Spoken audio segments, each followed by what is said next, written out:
Hello friends. Did you know nearly 80% of those who watch my videos aren't subscribed? If you enjoy these stories, please hit that subscribe button and leave a like. It really helps. Thank you for being here. By the way, where are you watching from? Let me know in the comments.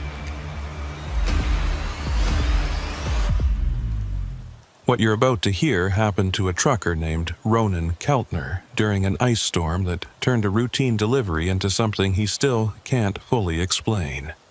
Before we get into it, I need to tell you that Ronan isn't the kind of guy who spooks easily.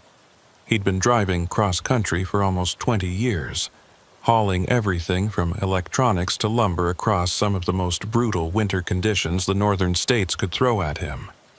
This was a man who'd driven through whiteouts where you couldn't see 5 feet in front of your hood, who'd navigated black ice on mountain passes at 3 in the morning, who'd pulled over to help stranded motorists in minus 30-degree weather without a second thought. But what happened to Ronan on Interstate 94 through North Dakota in February of 2023 was different from any weather emergency he'd ever faced. It wasn't the ice that got to him. It wasn't the wind that made his trailer sway like a pendulum. It was something else entirely, something that made him question whether the roads we drive every day are always the same roads, or if sometimes they lead to places that shouldn't exist. Ronan was hauling agricultural equipment from Minnesota to Montana, running about 4 hours behind schedule because of weather delays at the distribution center. The ice storm had been building all day, one of those nasty February systems that rolls across the plains and turns everything into a skating rink. By the time Ronan merged onto I-94 westbound just past Fargo, the temperature had dropped to 8 degrees, and freezing rain was coating the highway in layers of transparent death. He'd chained up before leaving the truck stop, double-checked his load securement, and called his wife to let her know he'd be taking it slow. Ronan was cautious, professional, the kind of driver who understood that getting home alive was more important than making good time. His plan was to cruise at about 40 miles per hour, stay in the right lane, and keep plenty of distance between himself and any other traffic stupid enough to be out in these conditions. The thing was, there wasn't much other traffic. By 9 o'clock that night, Ronan hadn't seen another vehicle for almost 30 miles. No trucks, no cars, not even a highway patrol cruiser. The road was empty except for the ice and the darkness and the wind that howled across the flat farmland on both sides of the interstate. His headlights cut through the freezing rain, creating a tunnel of light that seemed to be the only illumination in the entire world. That's when Ronan first noticed the mile marker. It appeared in his headlights like any other marker would, a green reflective sign on a metal post showing the number 127. Nothing unusual about that. He'd driven this stretch of I-94 dozens of times and knew the markers well enough. Mile marker 127 meant he was about halfway between Fargo and Bismarck, right in the heart of absolutely nowhere. But as Ronan continued driving west at his steady 40 miles per hour, he started to get a strange feeling. The landscape around him wasn't changing the way it should. He'd been watching a distinctive cluster of grain silos off to his right, maybe a quarter mile from the highway. Those silos should have disappeared behind him after a minute or two of driving. Instead, they seemed to be keeping pace with his truck, staying at the same distance no matter how far he traveled. Ronan shook his head and blamed it on the weather conditions. Ice storms could play tricks on your depth perception, make distances seem different than they actually were. He focused on the road ahead and tried to ignore the silos, but then he saw the mile marker again. Mile marker 127, appearing in his headlights exactly as it had before. Same green reflective surface, same metal post, same number. He checked his odometer. According to the trip meter, he'd traveled 2.3 miles since he first saw marker 127. But here it was again, or at least another marker with the same number. Ronan slowed down even more, down to about 30 miles per hour, and studied the marker as he passed it. There was nothing unusual about it, Nothing that would explain why he was seeing it twice. Maybe it was a mistake by the highway department, Ronan thought. Maybe someone had installed 2 markers with the same number by accident. It happened sometimes. Bureaucratic errors that created duplicate signs. But as Ronan continued driving, he saw the marker again. And again. Every time his trip meter showed he'd traveled about 2 miles, mile marker 127 would appear in his headlights. Ronan's hands tightened on the steering wheel. This wasn't right. This wasn't a bureaucratic error. He'd driven this highway enough times to know that the mile markers were properly spaced and correctly numbered. Something else was happening, something that didn't follow the normal rules of distance and geography. He tried his CB radio, cycling through the channels to see if there were any other drivers in the area. Channel 19 was usually busy even in the middle of the night. Truckers talking about weather conditions and road hazards and truck stop coffee. But tonight the radio was completely silent except for occasional bursts of static that almost sounded like voices if you listened close enough. Ronan keyed his microphone. "This is westbound driver at mile marker 127 on I-94 in North Dakota. Anyone out there copy?" Nothing but static. He tried again on channel 17, then channel 9. Same result. It was as if every other driver in the world had simply vanished, leaving Ronan alone on an empty highway that led nowhere. That's when Ronan noticed the exit sign. It appeared suddenly in his headlights, one of those small blue signs that indicates a rest area or service road. The sign showed an arrow pointing to the right and the words, "Scenic Overlook, 1 mile." Ronan had driven this stretch of I-94 countless times and had never seen a scenic overlook anywhere near mile marker 127. This was flat farmland, nothing scenic about it. No reason for an overlook. But the sign was there, as real and solid as any other highway sign. Ronan's first instinct was to ignore it and keep driving. But as he approached what should have been the exit ramp, he saw something that made him reconsider. There were tire tracks in the fresh ice and snow, recent tracks that led from the highway onto the exit ramp. Someone else had taken this exit within the past hour or 2, recently enough that the tracks hadn't been completely covered by the falling ice. Ronan made a decision that he would question for the rest of his life. He turned onto the exit ramp, following the tire tracks. Maybe whoever made those tracks had found a place to wait out the storm.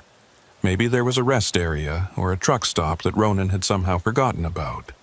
Or maybe, and this thought made his stomach tighten, there was someone in trouble who had taken this exit looking for help. The exit ramp curved to the right, leading away from the interstate and into darkness. Ronan's headlights showed a 2-lane road that had been recently plowed, the snow and ice pushed to the sides in neat banks. The road surface was still treacherous, but it was passable. The tire tracks continued ahead, leading deeper into the darkness. Ronan drove slowly, watching his mirrors to keep the interstate in view. But as the exit ramp curved, the highway disappeared behind him, hidden by the terrain and the curtain of freezing rain. Within a minute, Ronan couldn't see the interstate at all. He was on a road that didn't appear on any map, following tire tracks that might belong to another lost driver, or might belong to something else entirely. The road continued for about 2 miles, winding through farmland that looked wrong in the glow of Ronan's headlights. The fields were covered in ice and dead vegetation, but there was something off about the patterns. The furrows in the fields didn't run in straight lines like they should. Instead, they curved and spiraled in ways that made no agricultural sense. The fence posts along the road were tilted at odd angles, as if the ground beneath them had shifted or settled unevenly. Then, Ronan saw the building. It appeared suddenly as he crested a small hill, a structure that looked like a combination of a rest area and a small truck stop. There was a parking lot with space for maybe a dozen trucks, a single-story building with large windows that showed light inside, and even a fuel island with 2 pumps. The whole place was lit up like it was open for business, warm light spilling out onto the ice-covered parking lot.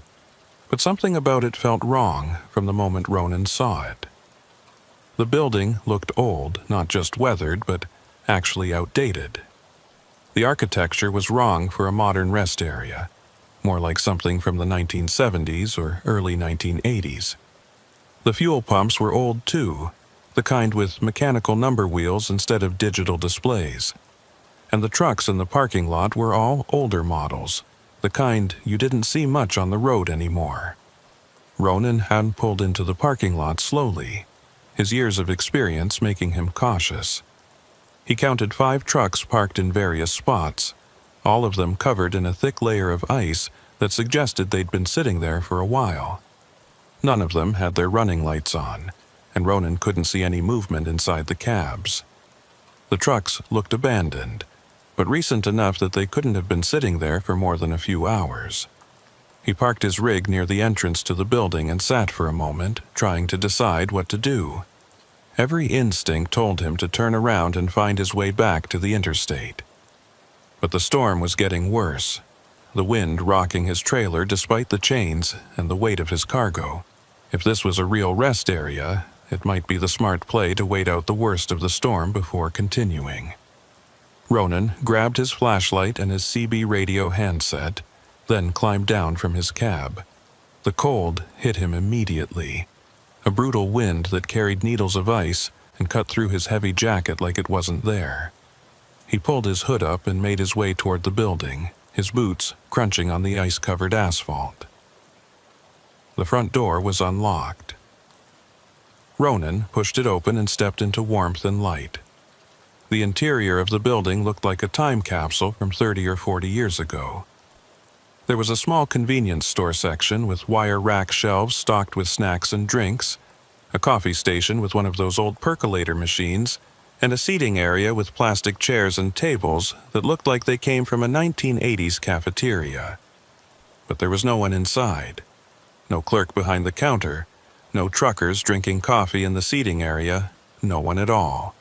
The lights were on, the coffee was brewing and filling the air with a fresh aroma. But the place was completely empty.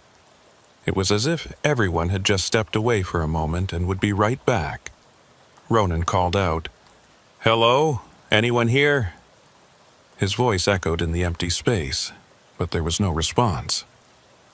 He walked through the building, checking the restrooms and a small office area behind the counter. Everything was clean and maintained, but there was no sign of any people. That's when Ronan noticed the details that didn't add up.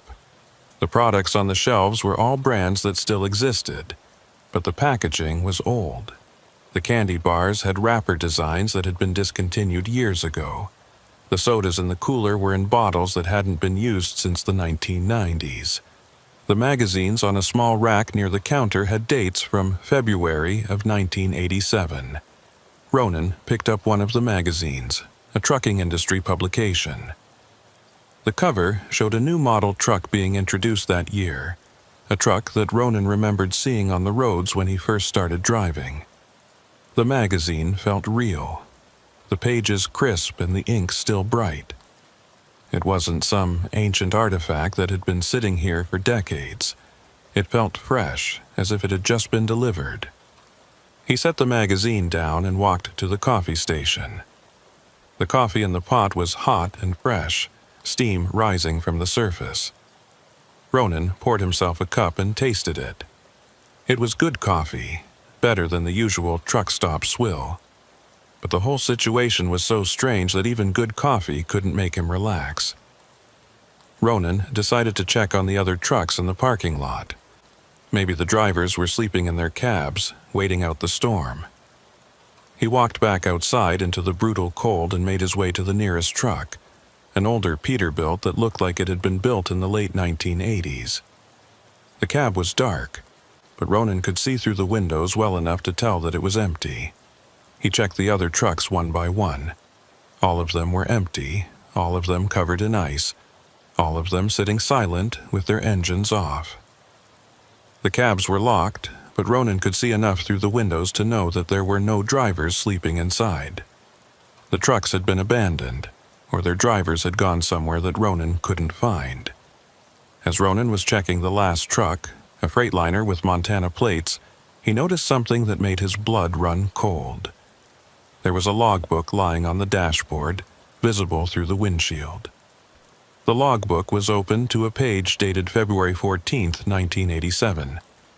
Today's date was February 14, 2023. Exactly 36 years later to the day. Ronan stood in the ice and wind, staring at that logbook and trying to make sense of what he was seeing. This truck, like all the others in the lot, looked like it had been parked recently. The ice coating the windshield was fresh, maybe a few hours old at most. But the logbook showed a date from 36 years ago. He pulled out his phone to take a picture of the logbook through the windshield, but his phone had no signal. Not unusual in rural North Dakota, but frustrating. He tried his CB radio again, keying the microphone and calling for anyone who might be listening.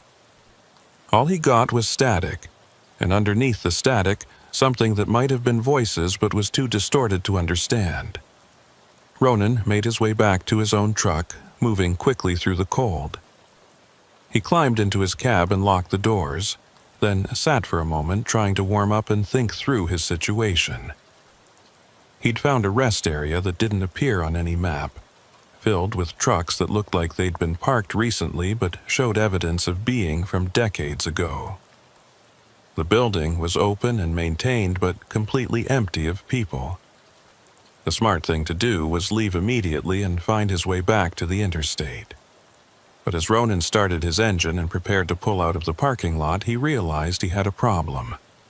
The road he'd taken to get here had curved and twisted enough that he wasn't entirely sure which direction led back to the highway. In the darkness and the storm, with no visible landmarks and no GPS signal, it would be easy to head the wrong direction and get even more lost. Ronan decided to wait until daylight, or at least until the storm eased up enough that he could see more than 50 feet. He shut down his engine to conserve fuel and settled into his sleeper berth with a sleeping bag and his emergency supplies. Through his windshield, he could see the rest area building, its lights still burning bright in the darkness.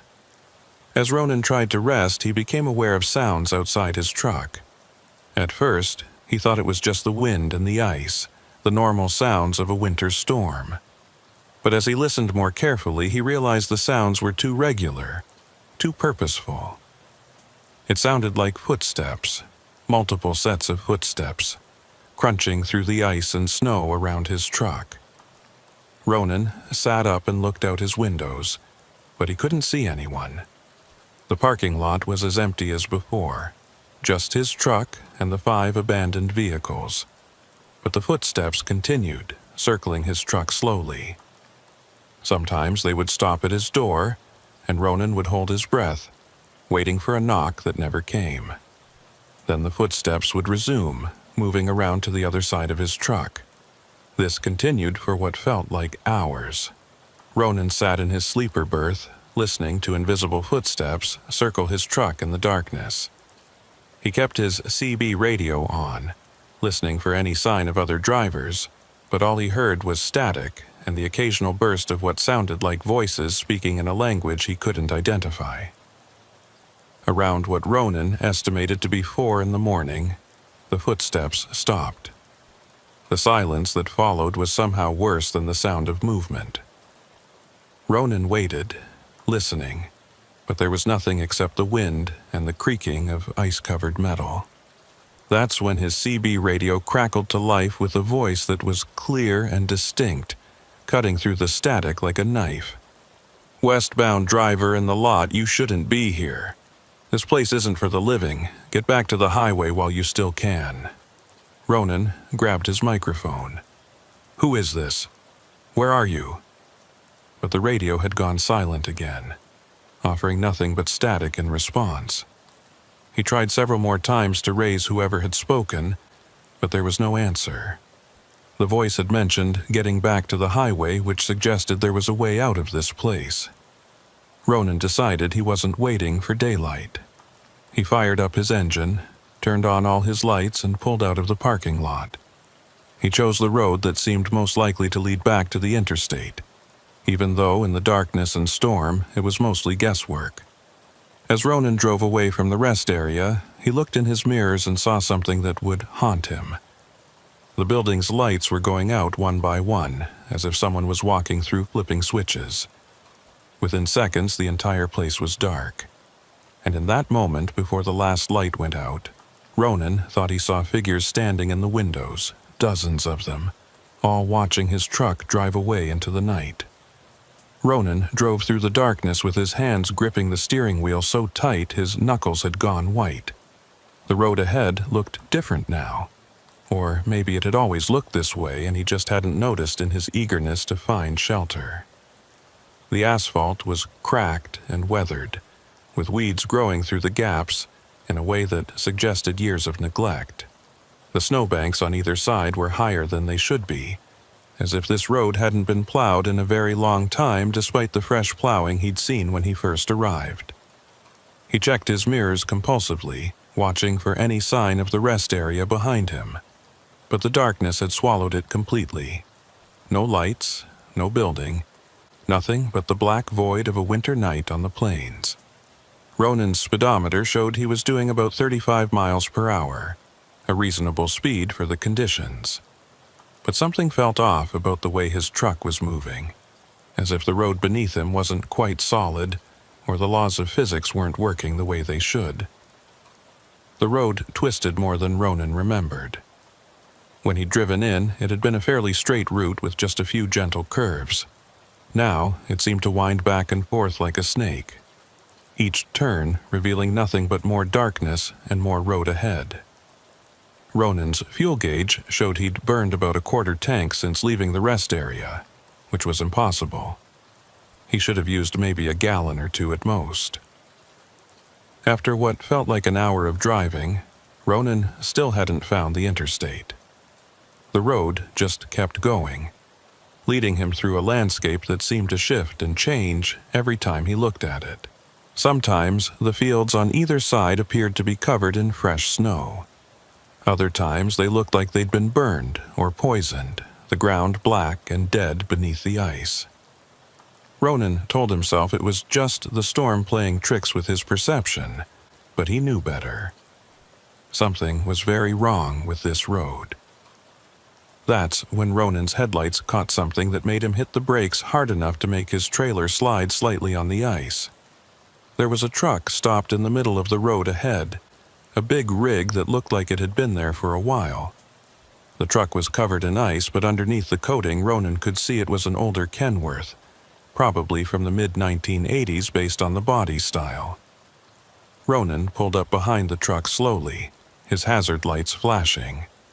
He grabbed his flashlight and climbed down from his cab, moving carefully on the slippery road surface. The cold was brutal, the kind of cold that makes your lungs hurt when you breathe and turns exposed skin numb within seconds. Ronan pulled his face mask up and approached the Kenworth cautiously. The truck's engine was off, the cab dark and silent. Ronan could see through the ice-covered windows well enough to tell that there was no one inside. But what caught his attention was the condition of the truck itself. The ice coating wasn't fresh like the ice on the trucks at the rest area. This was old ice, thick and crystalline, the kind that forms over days or weeks of exposure to sub-freezing temperatures. Ronan walked around the truck, his flashlight beam cutting through the falling snow and ice. The trailer was a standard dry van, its doors closed and sealed. The license plate was from North Dakota, but the registration tags were expired. According to the little sticker on the plate, they'd expired in February of 1987. Ronan tried the driver's door and found it unlocked. He pulled it open with some effort, the ice cracking and falling away in chunks. The interior of the cab was frozen solid, frost covering every surface in elaborate crystalline patterns. The seats were stiff with cold, the dashboard glazed with ice. But what made Ronan's stomach drop was what he found sitting on the passenger seat. It was a logbook, opened to a page that showed entries for February 13th and 14th of 1987. The handwriting was neat and precise, each entry carefully documenting miles traveled and time spent driving. The last entry was dated February 14th, 1987 at 11:47 p.m. The location was listed as mile marker 127, I-94 westbound. The note section said simply, "Found scenic overlook exit. Taking shelter from storm." Ronan's hands were shaking as he photographed the logbook page with his phone, even though he still had no signal. He needed evidence of this, something to prove he wasn't losing his mind. The date, the location, the note about the scenic overlook. It all matched his own experience exactly. But this logbook was from 36 years ago. Ronan looked more carefully around the cab and found other items that told a story. There was a thermos in the cup holder, frozen solid. A CB radio microphone hanging from its clip, the cord stiff with ice. A family photo tucked into the sun visor, showing a man in his 30s with a woman and 2 young children. The photo was faded but still visible beneath a layer of frost. On the dashboard, partially covered by ice, was a business card. Ronan carefully scraped away the frost and read the name printed there. Dalton Cresthaven, independent hauler. There was a phone number with a North Dakota area code and an address in Bismarck. Ronan climbed down from the Kenworth and stood in the road, trying to process what he'd found. This truck had been here since 1987, or at least the evidence suggested it had. The driver, presumably Dalton Cresthaven, had taken the same exit Ronan had taken, found the same rest area, and then somehow ended up abandoned on this road with no explanation for where he'd gone. Ronan tried his CB radio again, keying the microphone with numb fingers. "This is westbound driver on service road near mile marker 127. I've found an abandoned truck, older Kenworth. Appears to have been here for a long time. If anyone can hear me, I need information about a driver named Dalton Cresthaven. Please respond."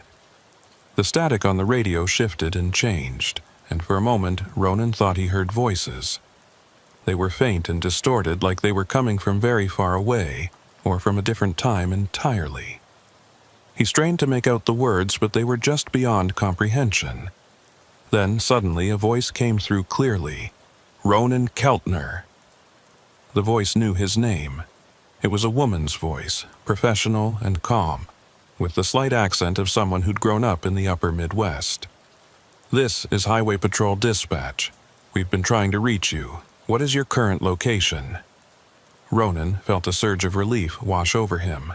Finally, contact with the outside world. "Dispatch, this is Ronan Keltner. I'm on a service road somewhere near mile marker 127 on I-94. I took an exit for a scenic overlook during the ice storm, and I've been trying to find my way back to the highway. I found an abandoned truck here, a Kenworth that appears to have been sitting for a very long time." There was a pause on the other end, long enough that Ronan wondered if he'd lost the connection.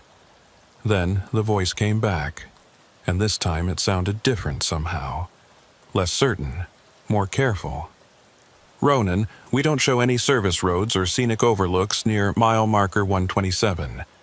Can you describe what you're seeing around you?" Ronan looked around at the dark landscape, the ice-covered road, the abandoned Kenworth sitting silent in his headlights. "I'm on a 2-lane road, paved but in poor condition, heavy ice and snow. I found a rest area about an hour ago, looked like it was from the 1980s. Now I'm on this road trying to find the interstate, and I've come across this abandoned truck." Another long pause. When the dispatcher spoke again, her voice had taken on a tone that Ronan couldn't quite identify. Concern, maybe, or something deeper than that. "Ronan, I need you to listen to me carefully. My name is Maeve Lorigan. I'm the senior dispatcher for this district, and I've been doing this job for 15 years. We get calls like yours maybe once every few years. Drivers who take an exit near mile marker 127 and find themselves on roads that don't exist on any map. Ronan's throat went dry. What do you mean, roads that don't exist? I mean exactly that. Maeve's voice was steady, professional, but Ronan could hear the undercurrent of something else. The scenic overlook exit you took hasn't existed since the highway department closed it in 1987. There was a rest area there, exactly like you described, but it was demolished over 30 years ago after several drivers disappeared in the area. The exit ramp was removed, the road was torn up, and the whole area was fenced off. Ronan looked at the abandoned Kenworth in front of him, at the logbook entry dated February 14, 1987. The pieces were starting to come together in a way that made his skin crawl. The truck I found belongs to someone named Dalton Cresthaven. According to his logbook, he took the scenic overlook exit on February 14, 1987. That was the last entry. The silence on the other end of the radio lasted so long that Ronan thought he'd lost the connection again. When Maeve spoke, her voice was quiet, almost reverent. Dalton Cresthaven was one of the drivers who disappeared. His truck was never found.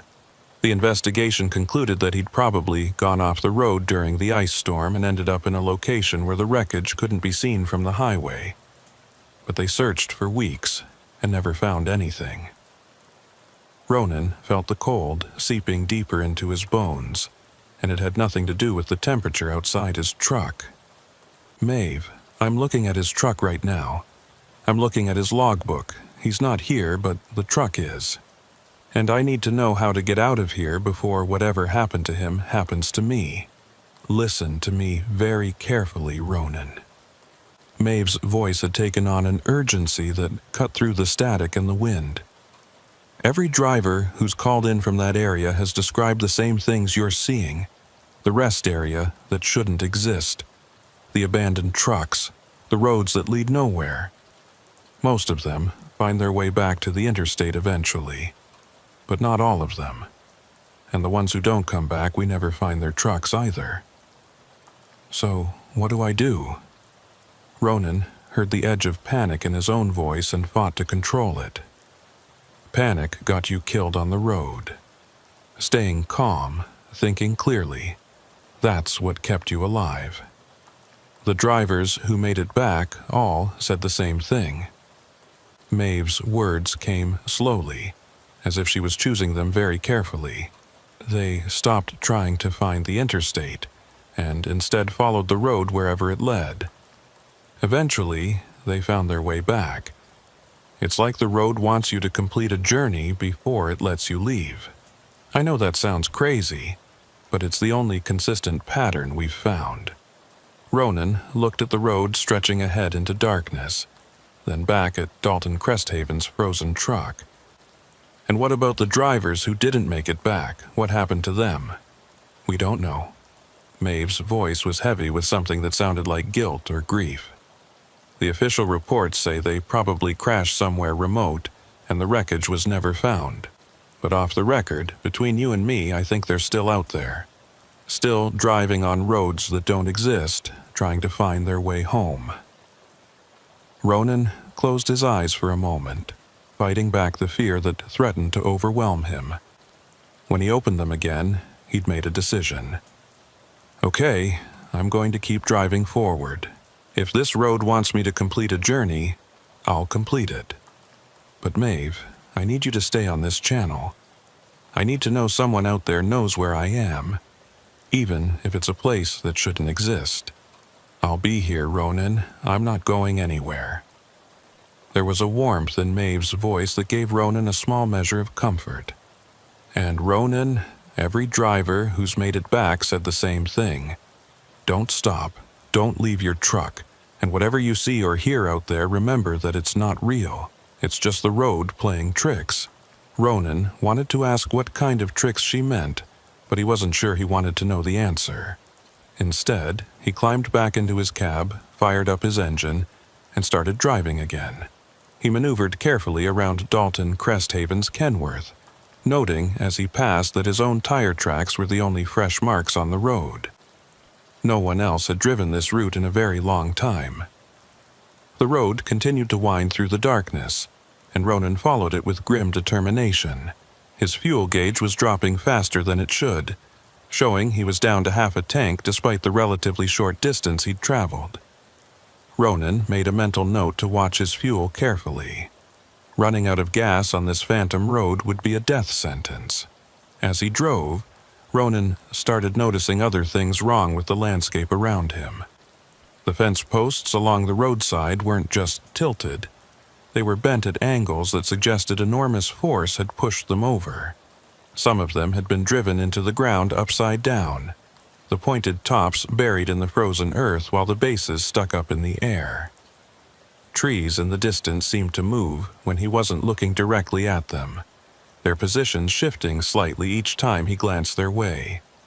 Ronan kept up a steady dialogue with Maeve on the CB, describing everything he saw. She didn't offer explanations, just listened and acknowledged his reports. It helped to have another human voice to focus on, something to anchor him to reality when everything around him seemed to be slipping into something else entirely. "I'm seeing another vehicle ahead," Ronan reported after about 30 minutes of driving. His headlights had picked up the shape of a truck parked on the side of the road. This one looked more recent than Dalton Cresthaven's Kenworth, maybe from the early 2000s based on the body style. It's a Freightliner. Looks like it's been here a few years, but not decades. "Don't stop to investigate." Maeve's voice was sharp with warning. The drivers who made it back said they kept moving forward no matter what they saw. The ones who stopped to investigate, to check on other vehicles or try to help, those are the ones who didn't come home. Ronan felt a chill that had nothing to do with the temperature. He drove past the Freightliner without slowing, but he couldn't help looking as he passed. The truck was empty, covered in ice, and there was a figure standing next to it. The figure was motionless, just standing there in the freezing wind and ice like a statue. Ronan couldn't make out any details in the darkness, but he could see enough to know it was human-shaped, and it was watching his truck drive by. There was someone standing by that truck, Ronan said quietly into his microphone.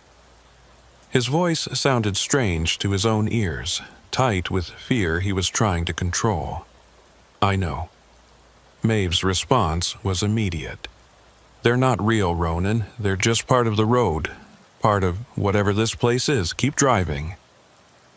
Ronan kept his eyes fixed on the road ahead and his foot steady on the accelerator. In his mirrors, he could see the figure was still standing there, watching. Then, as the distance between them grew, the figure began to move. It started walking toward the road, toward the path Ronan's truck had just traveled. Its movements were slow and deliberate, like someone wading through deep water. "It's following me," Ronan reported, fighting to keep his voice level. "The figure by the Freightliner, it's walking onto the road behind me." "Don't look back," Maeve said firmly. "Focus on what's ahead. The road will try to distract you, try to make you stop or turn around. You have to keep moving forward." Ronan forced himself to look away from his mirrors and concentrate on the road ahead. His truck's systems were all functioning normally, the engine running smooth despite the cold and the bizarre circumstances. Whatever was happening to him, it wasn't affecting his truck's mechanical systems. That was something to hold on to, a piece of normality in a situation that was anything but normal. The road began to climb, rising up a long grade that shouldn't have existed on the flat North Dakota plains. Ronan shifted down and his engine growled as it pulled the heavy trailer up the incline. At the top of the grade, he could see lights in the distance. Not the harsh white of modern LED streetlights, but the softer yellow glow of older sodium vapor lamps. "I see lights ahead," Ronan reported. "Looks like it might be a town or another truck stop." "Describe what you see," Maeve's voice was tense with anticipation or worry. Ronan squinted through his windshield as he crested the hill and got a better view. It's a small town, maybe a dozen buildings. Old-style architecture looks like something from the 1950s or 60s. Main Street layout with buildings on both sides of the road. The lights are on, but I don't see any movement, no cars, no people. That's good, Maeve said, and Ronan could hear the relief in her voice. Several of the drivers who made it back reported seeing a town. They said they drove straight through without stopping, and shortly after that, they found themselves back on the interstate. You're getting close, Ronan. Just keep going. Ronan's fuel gauge was showing a quarter tank remaining, which worried him. But if Maeve was right about being close to the end of this nightmare, he should have enough to make it. He maintained his speed as he approached the town, his headlights illuminating the old buildings that lined the main street. The town looked like it had been frozen in time. There was a gas station with pumps that had mechanical number wheels instead of digital displays. A diner with a neon sign that flickered in shades of pink and blue. A movie theater marquee advertising films that Ronan vaguely remembered from his childhood. Everything looked real and solid, but there was no one there. The streets were empty, the buildings dark despite the lights that burned in their windows. As Ronan drove through the town, he noticed details that made his skin crawl. The cars parked along the main street were all from the same era as the buildings, models from the 1950s and 60s.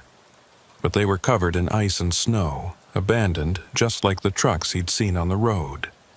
The storefronts displayed merchandise that looked fresh and new, but when Ronan looked closer he could see that everything was covered in a thin layer of dust, as if it had been sitting untouched for decades. "I'm in the town," Ronan said quietly into his microphone. "It's like a ghost town, everything here but no people. The buildings look maintained but abandoned." "Keep driving," Maeve urged. "Don't stop, don't get out of your truck, just pass through and keep going." Ronan was halfway through the town when he saw movement. A door to the diner opened, and figures began emerging onto the street. They moved slowly, purposefully, spreading out to block the road ahead. Ronan counted at least a dozen of them, all wearing clothing from different eras. Some were dressed in the style of the 1950s, others in the fashion of the 1980s, and a few in more recent clothing. "There are people blocking the road," Ronan reported, his hands tightening on the steering wheel. "They're standing in the street, not moving out of the way. Drive through them." Maeve's voice was hard and urgent. "Don't slow down, don't swerve. They're not real. Drive straight through and don't look back." Ronan's every instinct screamed at him not to drive into a crowd of people, but he remembered Maeve's words about the road playing tricks, about nothing here being real. He kept his foot steady on the accelerator and his hands firm on the wheel as his truck bore down on the figures blocking the road. At the last second, just as Ronan's bumper was about to hit the first figure, they all disappeared. One moment they were solid and real, the next they were gone like smoke. Ronan drove through the empty space where they'd been standing and kept going, his heart pounding so hard he could feel it in his throat. "They're gone," Ronan said, his voice shaking despite his efforts to control it. "They just vanished when I got close." "Good, you did exactly right." Maeve sounded like she'd been holding her breath and had just exhaled. "How's your fuel?" Ronan glanced at his gauge. "Quarter tank and dropping. I'm using fuel way faster than I should be." "You're almost there," Maeve assured him. The other drivers said the town was the last thing they saw before they found the interstate again. Just keep your speed steady and keep driving west. Ronan left the ghost town behind and found himself on a road that looked more normal than anything he'd seen since taking that exit. The asphalt was in good condition. The lane markings were visible despite the snow, and the landscape on either side looked like actual North Dakota farmland, instead of the twisted nightmare version he'd been driving through. His fuel gauge showed less than an eighth of a tank remaining when Ronan saw the most beautiful sight he'd ever witnessed. Ahead in the distance, illuminated by the first hints of dawn breaking over the horizon, was Interstate 94. Real, solid, unmistakable I-94 with its wide lanes and green mile marker signs. "I see it," Ronan said into his microphone, his voice thick with emotion. "I can see the interstate." "Then get to it and don't look back," Maeve ordered. "And Ronan, when you get back on I-94, you're going to be at mile marker 159. Don't ask me how or why. Just accept it and keep driving west toward your delivery." Ronan's truck climbed the entrance ramp and merged onto I-94 westbound. The moment his tires hit the interstate, everything changed. His fuel gauge jumped back up to showing 3/4 of a tank. His GPS came back online, displaying his location at mile marker 159, just like Maeve had said. And his CB radio, which had been silent except for Maeve's voice for hours, suddenly came alive with the normal chatter of truckers discussing road conditions and weather. "I'm on the interstate," Ronan reported to Maeve. "Everything's back to normal. My fuel gauge, my GPS, everything." "I know," Maeve said softly. "I'm showing you on our tracking system now. You're exactly where you should be, right on schedule for your delivery to Montana." Ronan wanted to ask how that was possible, how he'd spent hours on that phantom road and somehow hadn't lost any time at all. But he was too exhausted, too overwhelmed to process it right now. Instead, he asked, "Maeve, does this happen often? Drivers taking that exit and getting lost on roads that don't exist?" "Once every few years," Maeve replied. "Like I said, I've been doing this job for 15 years, and you're the 7th driver I've talked through it. Most make it back. A few don't. And Ronan, you should know that officially, this conversation never happened. There's no record of you calling in, no record of us talking. The highway department doesn't acknowledge that the scenic overlook exit still exists in any form. But it does exist," Ronan said quietly. "I was there. I saw Dalton Cresthaven's truck." "I know." Maeve's voice was heavy with something that sounded like grief. "Believe me, I know. But officially, none of it exists. Just be grateful you made it back and try to forget about what you saw out there." Ronan knew he'd never forget. How could he? But he also understood what Maeve was really saying. Some things couldn't be explained or documented, and trying to make sense of them would only drive you crazy. "Thank you, Maeve, for staying on the line, for talking me through it. I don't think I would have made it without you." "Just doing my job," Maeve said, but Ronan could hear the warmth in her voice. "Now get that delivery to Montana and drive safe. And Ronan, if you ever drive through this area again and you see that scenic overlook exit, just keep driving. Don't take it, no matter what.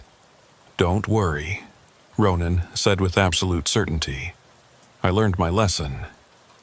The radio went silent after that, and Ronan settled into the familiar rhythm of the long-haul driving.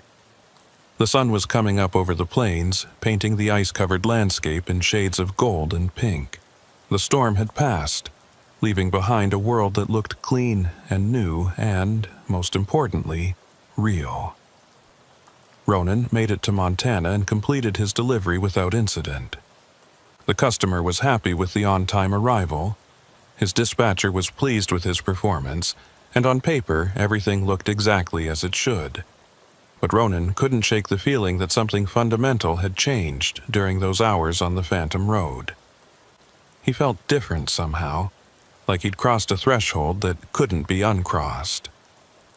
The drive back east took him through the same stretch of I-94 where he'd taken that scenic overlook exit. Ronan watched his odometer carefully as he approached mile marker 127, his hands tight on the steering wheel and his eyes scanning the roadside for any sign of that exit ramp. but there was nothing there. Just empty prairie on both sides of the highway, covered in snow and ice, with no indication that a road had ever existed in that location. Ronan tried to convince himself that the whole experience had been some kind of hallucination, brought on by exhaustion and storm conditions. Maybe he'd fallen asleep at the wheel and dreamed the entire thing. Maybe the stress of driving in an ice storm had caused him to have some kind of break from reality. But the memory was too vivid, too detailed to be just a dream. And there was the matter of Maeve Lorigan and their conversation on the CB radio. When Ronan got home to Minnesota, he spent hours searching online for information about Dalton Cresthaven. What he found made his blood run cold. There were newspaper articles from February 1987 about a trucker who had disappeared during an ice storm on I-94 in North Dakota. Dalton Cresthaven, 34 years old, married with 2 children, had been driving from Minnesota to Montana when he vanished without a trace. The articles described an extensive search effort that lasted for weeks. Law enforcement, volunteers, and even aerial surveys had covered hundreds of square miles looking for any sign of Cresthaven or his truck. The prevailing theory was that he'd gone off the road during the storm and ended up in a ravine or depression where the wreckage couldn't be easily spotted, but they never found anything. No truck, no body, no evidence of what had happened to him. What made Ronan's hands shake as he read the articles was a quote from Cresthaven's wife. She said that Dalton had called her on his CB radio during the storm, said he'd found a rest area to wait out the worst of the weather. That was the last anyone heard from him. The rest area he'd described didn't match any known facilities in the area, and investigators had concluded he must have been confused or disoriented by the storm conditions. Ronan printed out the articles and added them to a folder he was building. He also searched for information about the scenic overlook exit and the rest area that Maeve had mentioned. Official Highway Department records showed that an exit had indeed existed at mile marker 127, installed in the early 1970s to provide access to a scenic overlook and small rest facility. But the exit had been permanently closed in February of 1987 due to safety concerns and what the records vaguely described as recurring incidents. The rest area had been demolished shortly after the closure, and the exit ramp had been removed and the land restored to its natural state. According to the official records, the area had been fenced off and was now considered part of a protected wildlife corridor. But Ronan had been there. He'd driven on that road, seen that rest area, touched the frozen logbook in Dalton Cresthaven's truck. It hadn't been a hallucination or a dream. Ronan tried to contact Maeve Lorigan at the North Dakota Highway Patrol, but when he called the dispatch center and asked for her by name, the supervisor who answered said there was no one by that name working there. Ronan described her voice, her position as senior dispatcher, her 15 years of experience. The supervisor was polite but firm. They'd never had a dispatcher named Maeve Lorigan, and they only had 3 dispatchers total, none of whom matched the description Ronan provided. That's when Ronan started to wonder if Maeve had been real at all. Maybe she was part of the Phantom Road, another trick designed to guide lost drivers back to reality. Or maybe she was something else entirely, a presence that existed in that space between the real highway and the impossible roads that branched off from it. Either way, Ronan owed her his life, and he'd never be able to thank her properly. Ronan returned to work, but he found himself constantly thinking about what he'd experienced. He started paying attention to trucker forums and message boards, looking for others who might have had similar encounters. What he found was both reassuring and disturbing. There were dozens of reports from drivers who claimed to have taken exits that didn't exist, found rest areas that weren't on any map, or driven on roads that led to impossible places. Most of these reports were dismissed as tall tales, or the result of drivers falling asleep at the wheel and having vivid dreams. But Ronan could read between the lines and recognize the authentic accounts from the made-up stories. The real ones had details that matched his own experience. The sense of time being wrong, the abandoned trucks from different eras, the feeling that the road wanted something from you before it would let you go. Ronan started contributing to these discussions, carefully sharing his own story without revealing too many details. He wanted to connect with other drivers who'd been through the same thing, to confirm that he wasn't alone in this experience. The responses he got were mixed. Some people thought he was making it up for attention. Others shared their own stories of impossible roads and phantom exits. And a few warned him to stop talking about it, to forget what he'd seen and move on with his life. One message in particular caught Ronan's attention. It came from someone using the screen name Night Driver 87, and it was sent as a private message rather than posted on the public forum. The message was short and direct. "You found Cresthaven's truck. That means you were further in than most. We need to talk. There are things about that road you need to understand before it comes back for you." Ronan stared at that message for a long time before responding. The idea that the road might come back for him was terrifying, but it also made a certain horrible sense. He'd escaped from that place, but had he really? Or had he just been granted a temporary reprieve? Ronan sent a reply asking Night Driver 87 to explain what they meant. The response came quickly.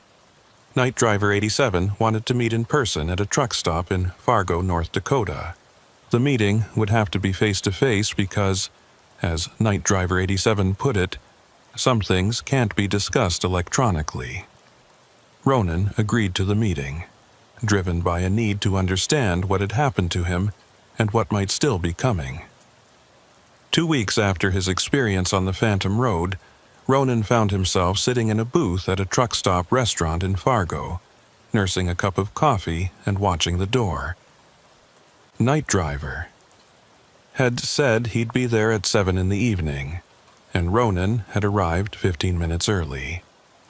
The truck stop was busy with the usual mix of professional drivers, tourists, and locals grabbing a quick meal. At exactly 7 o'clock, a man walked into the restaurant and looked directly at Ronan's booth. He was in his late 50s with weathered features and the kind of careful, economical movements that came from years of living in truck cabs and adapting to limited space. He walked over to Ronan's booth and slid into the seat across from him without saying a word. "You're Ronan Keltner," the man said. It wasn't a question. "I'm pleased to see you made it back. Not everyone does." Ronan had studied the man across from him. There was something familiar about his eyes, a kind of haunted look that Ronan had started seeing in his own reflection. "You're Night Driver 87? You've been on that road too." The man nodded slowly. "More times than I care to count. My name's not important, but you can call me what the others call me.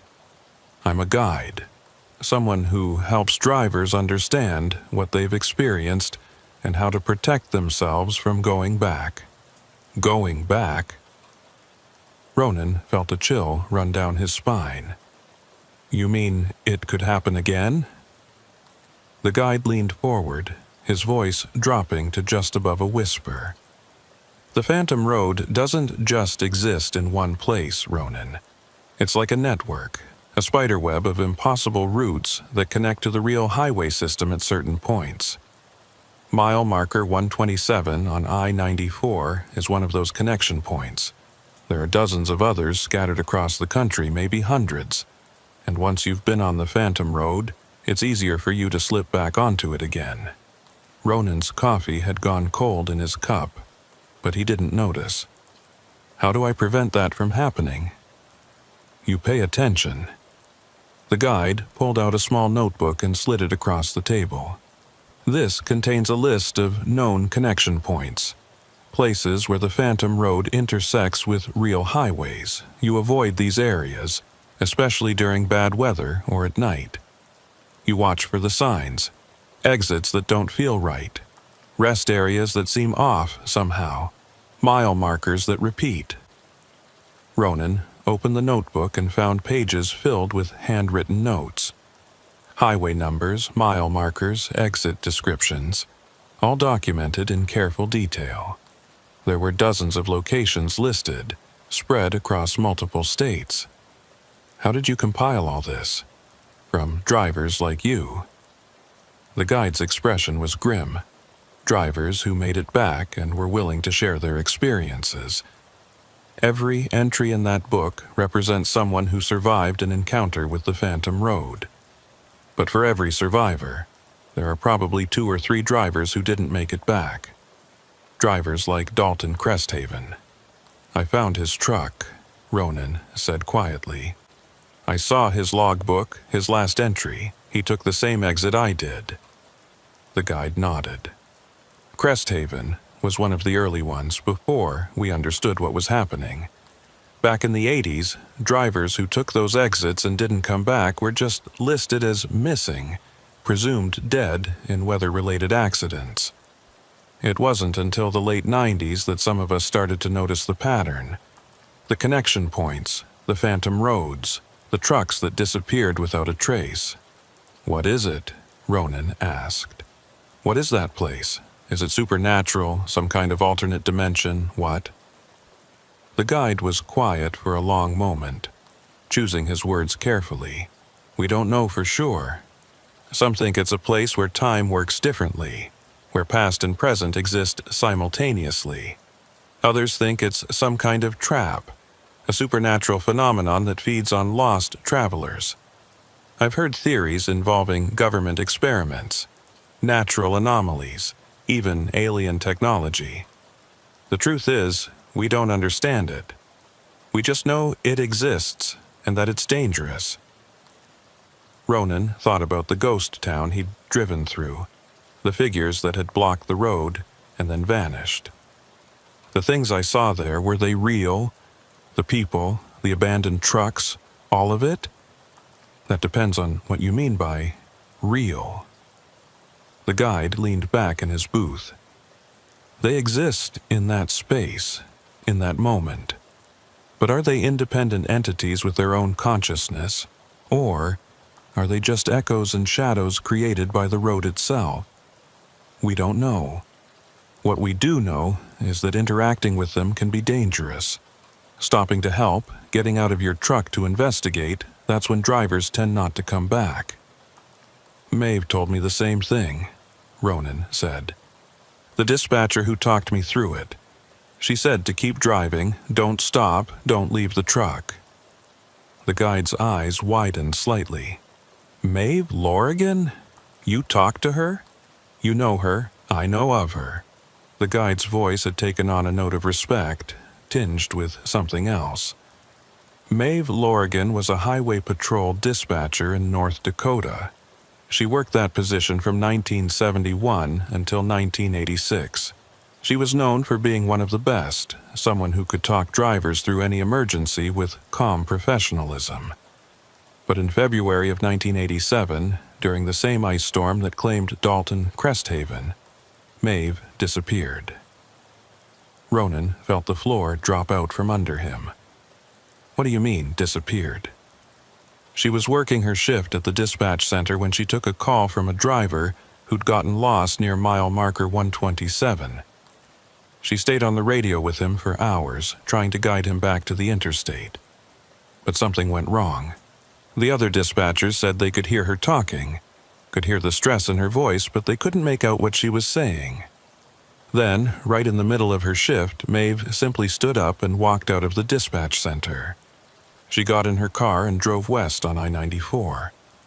The guide paused, letting the implications sink in. They found her car 3 days later, parked at mile marker 127 with the engine still running. But Maeve was gone. No sign of her, no indication of what had happened. The official investigation concluded that she'd had some kind of mental breakdown and wandered off into the storm. But the other dispatchers knew better. Maeve had tried to help a driver on the Phantom Road, and somehow that connection had pulled her in. Ronan's hands were shaking. But I talked to her. She helped me. She said she'd been doing the job for 15 years. And she had been when she disappeared. The guide's voice was gentle but firm. Ronan, you didn't talk to Maeve Lorgan, the person. You talked to whatever Maeve has become in that place. Some kind of echo or spirit or presence that still tries to help lost drivers. Several people who've been on the Phantom Road have reported hearing her voice, receiving her guidance. She's still out there, still trying to do her job, even though she's been gone from the real world for over 35 years. Ronan didn't know what to say. The woman who'd saved his life, who'd talked him through the worst experience of his career, wasn't even alive in any conventional sense. She was trapped on that Phantom Road, serving as a guide for other lost drivers. The thought filled him with a mixture of gratitude and profound sadness. There's something else you need to know, the guide continued. The fact that you found Cresthaven's truck means you went deeper into the Phantom Road than most survivors. Usually, drivers take the exit, find the rest area, get spooked, and manage to find their way back to the interstate fairly quickly. But you drove past the rest area, encountered multiple abandoned vehicles, even passed through the ghost town. That's rare. That's deep. What does that mean for me? It means the road has a stronger claim on you than it does on most survivors. The guide's expression was serious. You're going to need to be extra careful. Watch for the warning signs, changes in your truck's behavior, your GPS showing impossible routes, mile markers that repeat. If you start experiencing any of those things, you need to pull over immediately, shut down your engine, and wait for it to pass. Ronan absorbed this information, adding it to the growing weight of knowledge he wished he didn't have. Is there any way to permanently protect myself? Some kind of ritual or talisman or something? The guide smiled, but there was no humor in it. This isn't a horror movie, Ronan. There's no magic words or holy symbols that'll keep you safe. Your best protection is knowledge and vigilance. Know where the connection points are, avoid them when possible, and trust your instincts. If something feels wrong on the road, it probably is. They talked for another hour, with the guide sharing stories of other drivers who'd had similar experiences. Some had multiple encounters with the Phantom Road and learned to navigate it with relative safety. Others had one experience and never drove professionally again. And then there were the ones who disappeared entirely, joining Dalton Cresthaven and countless others in whatever limbo existed on those impossible highways. As the meeting was wrapping up, Ronan asked one final question. Why do you do this? Help drivers like me compile all this information, meet with strangers to warn them. The guide was quiet for a moment, his eyes distant. Because I lost someone to that road. My brother, back in 93. He took an exit near mile marker 127 and never came back. I've spent 30 years trying to understand what happened to him, trying to help other drivers avoid the same fate. If I can save even one person from going through what my family went through, then it's worth it. Ronan understood. He thought about his own wife and children, about how close he'd come to disappearing just like the guide's brother. Thank you. For the notebook. For the information. For everything.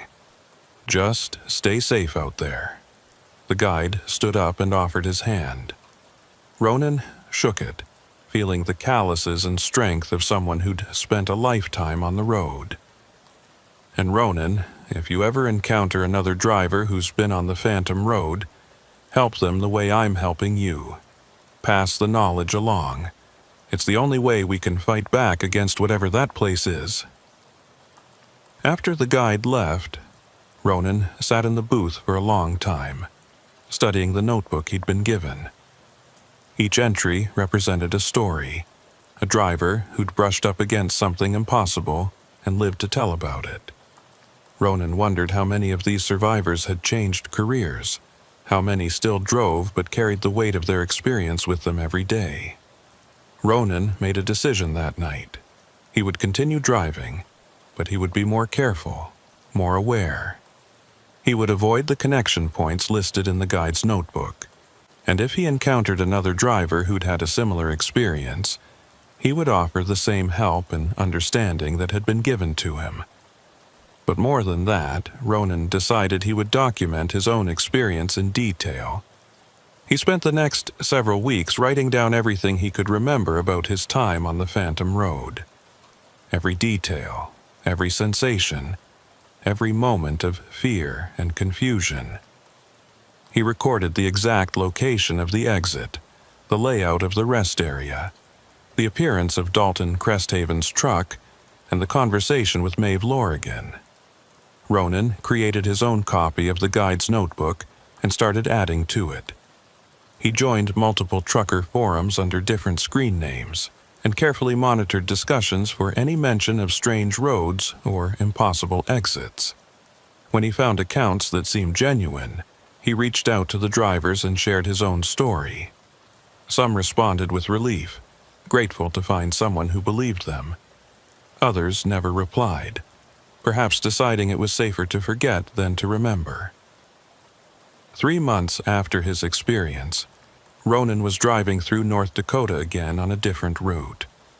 It was a clear spring day, no storms, perfect visibility. But as he approached a certain section of highway, his GPS suddenly flickered and showed a route that didn't match the road ahead.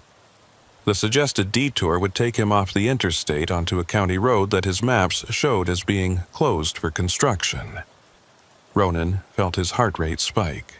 This was exactly the kind of warning sign the guide had told him to watch for. He immediately pulled onto the shoulder, shut down his engine, and waited. For the next 10 minutes, he sat in his truck and watched as his GPS continued to suggest the impossible route.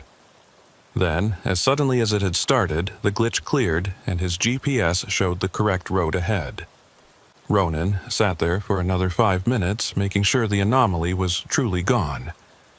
Then he restarted his engine and continued on his way, his hands slightly shaky on the wheel.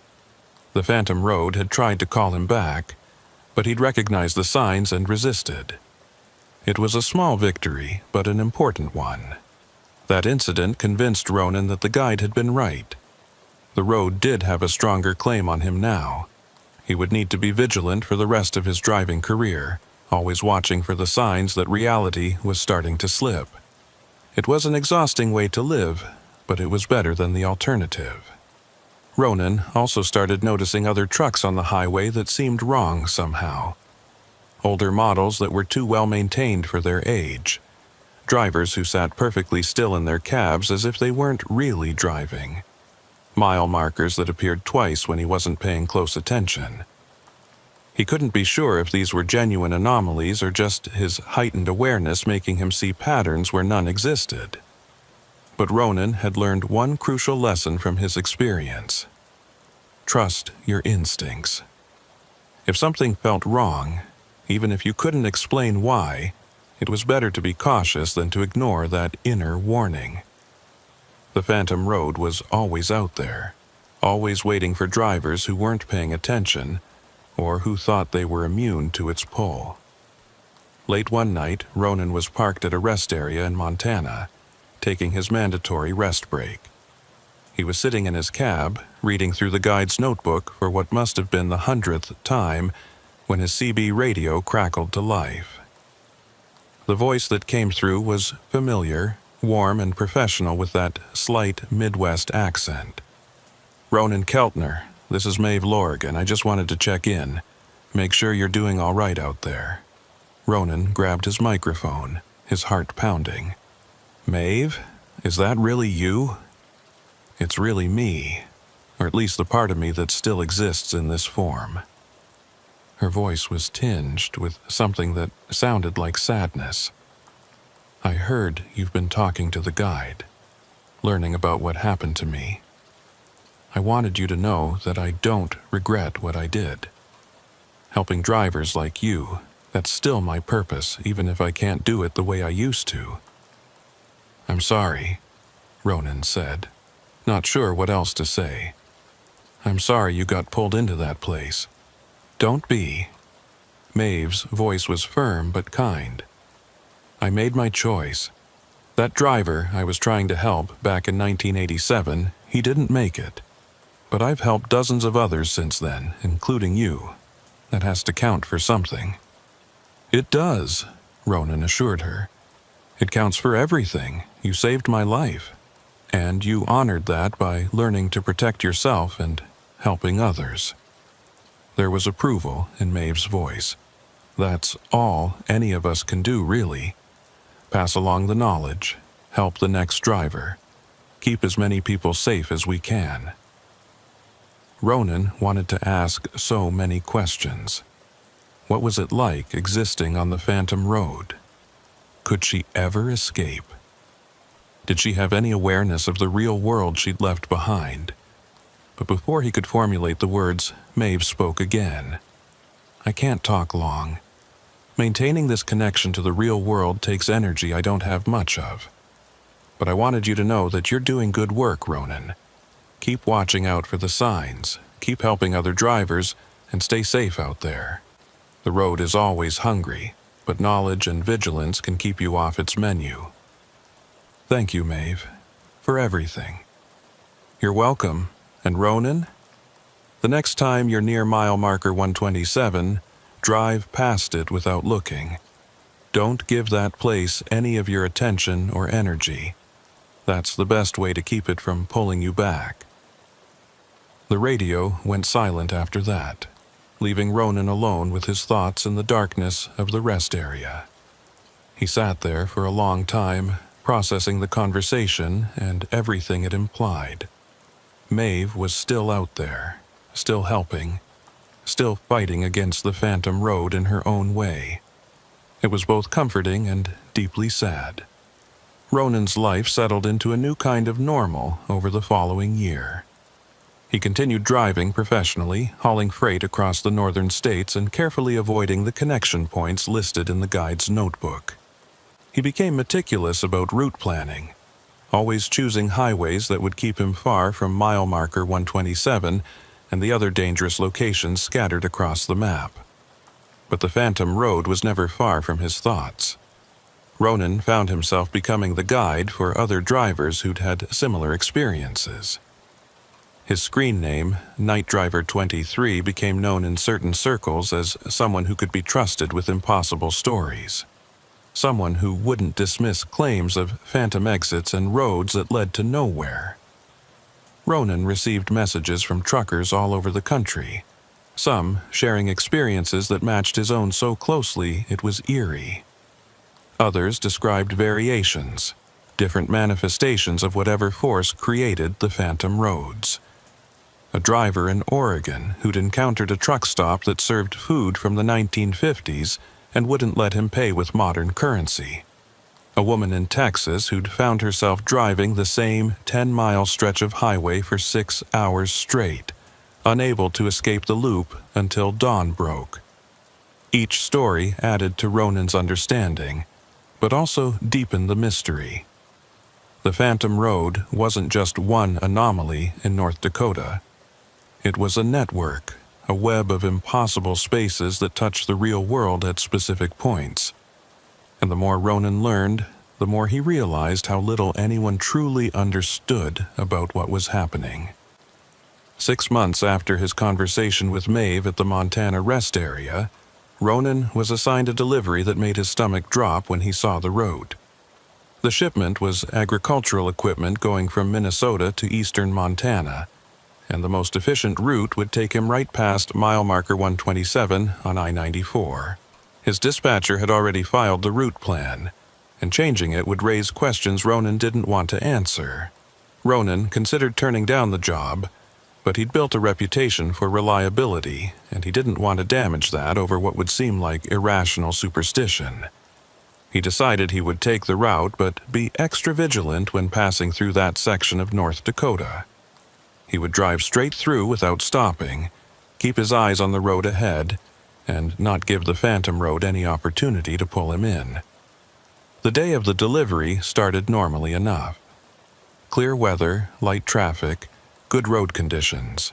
Ronan made excellent time through Minnesota and into North Dakota, his truck running smoothly and his cargo secure.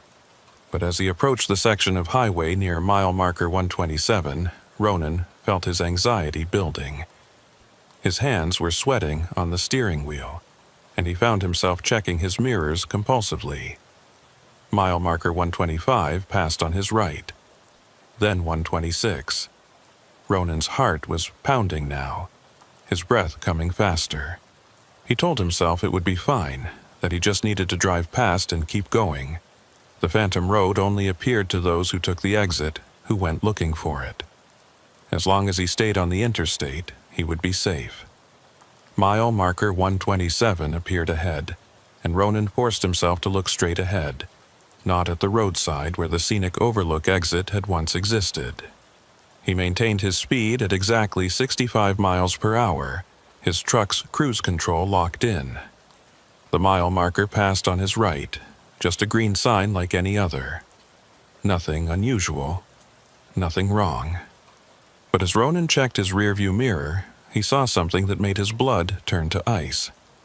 Behind him, clearly visible in the late afternoon sun, was an exit ramp. The scenic overlook exit was there, exactly where it shouldn't be, with a truck pulling onto it. An older model truck that Ronan couldn't quite make out clearly in the distance.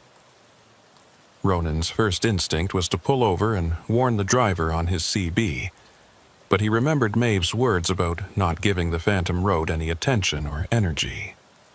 He also remembered the guide's warning that the road had a stronger claim on him now. Stopping to help, getting involved, that could be exactly what the road wanted. So Ronan kept driving. He watched in his mirrors as the exit ramp and the truck disappeared behind him, swallowed by the distance and the curve of the highway. He felt like a coward for not trying to help, but he also knew that self-preservation wasn't cowardice. It was survival. Mile marker 128 passed. Then 129, Ronan allowed himself to relax slightly. He'd made it past the danger zone without incident. The phantom road had been there, had been active, but it hadn't caught him. That was something. But 20 miles later, Ronan's relief turned to confusion and then fear.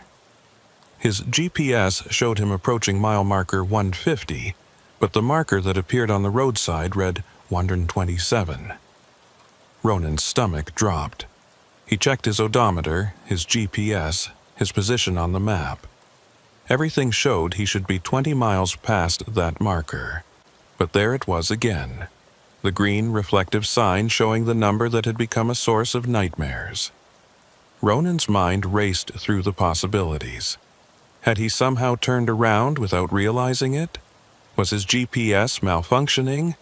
Or was the phantom road pulling him in despite his efforts to avoid it? He looked for the exit ramp, but saw nothing except empty prairie on both sides of the highway. The next mile marker showed 128, then 129. Ronan's GPS synced back up with the physical markers, showing him continuing west as he should be. He told himself it had been a mistake, a single marker that had somehow been labeled incorrectly. But deep down, he knew better. The phantom road had reached out for him, had made its presence known. It was a warning, or perhaps a reminder that he was never truly safe from it. Ronan completed his delivery to Montana without further incident, but the experience left him shaken. The phantom road was getting bolder, more aggressive in its attempts to reclaim him. Simply avoiding the known connection points wasn't enough anymore. The road could reach out and touch him anywhere, could make mile markers appear where they shouldn't be. When Ronan returned to Minnesota, he found a package waiting for him at his home. There was no return address, no indication of who had sent it. Inside was a hand-drawn map, more detailed than the guide's notebook, showing connection points across North America.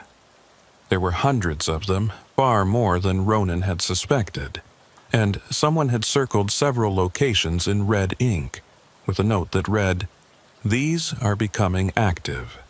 Avoid at all costs. Ronan recognized the handwriting from the guide's notebook. Apparently, the network of people tracking the Phantom Road was more organized than he'd realized. Someone was monitoring the connection points, watching for changes in their behavior. And whoever it was thought Ronan needed to know about the spreading danger. That night, Ronan couldn't sleep. He lay in bed next to his wife, listening to her breathing and thinking about all the drivers who hadn't made it home. Dalton Cresthaven and his family who never got closure. Maeve Lorigan, trapped in some liminal space between worlds, still trying to help people decades after her disappearance. The guide's brother and countless others who'd taken wrong exits and never returned. Ronan got up and went to his office, where he'd been keeping his research on the Phantom Road. He pulled out the folder with newspaper articles, printed forum posts, and his own detailed account of his experience. He'd been documenting everything, but to what end? Who would believe any of it? And even if they did, what could be done about a phenomenon that defied every law of physics and logic? As Ronan sat at his desk in the darkness, his CB radio crackled to life. He kept one in his home office, an old habit from his early days of trucking. The voice that came through was one he'd never heard before, male and urgent. This is a warning to all drivers currently monitoring this channel. The Phantom Road network is expanding. Multiple connection points activated in the past 72 hours across Montana, North Dakota, and Wyoming. If you're on the road, be vigilant. Watch for mile markers that repeat, exits that don't match your GPS, rest areas that feel wrong. The activity level is higher than we've ever recorded. Ronan grabbed his microphone. This is Ronan Keltner. Who is this? How do you know about the Phantom Road? There was a pause, then a different voice came on. This one was familiar, warm, despite the static. Hello, Ronan. It's good to hear your voice again. Maeve? Ronan's hand tightened on the microphone. What's happening? What does he mean the network is expanding? It means what it sounds like. Maeve's voice was tense in a way Ronan had never heard before.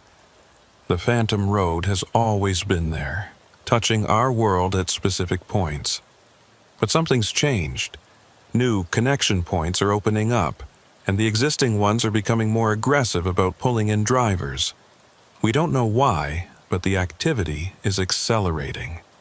We? Ronan asked. Who's we? The ones who got pulled in and never made it back out, Maeve said quietly. We exist in the spaces between.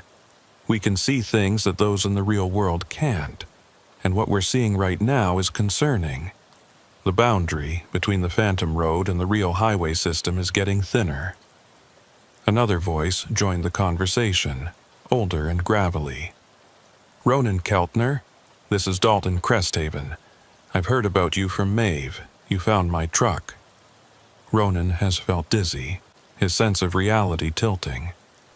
You're alive? You've been alive this whole time?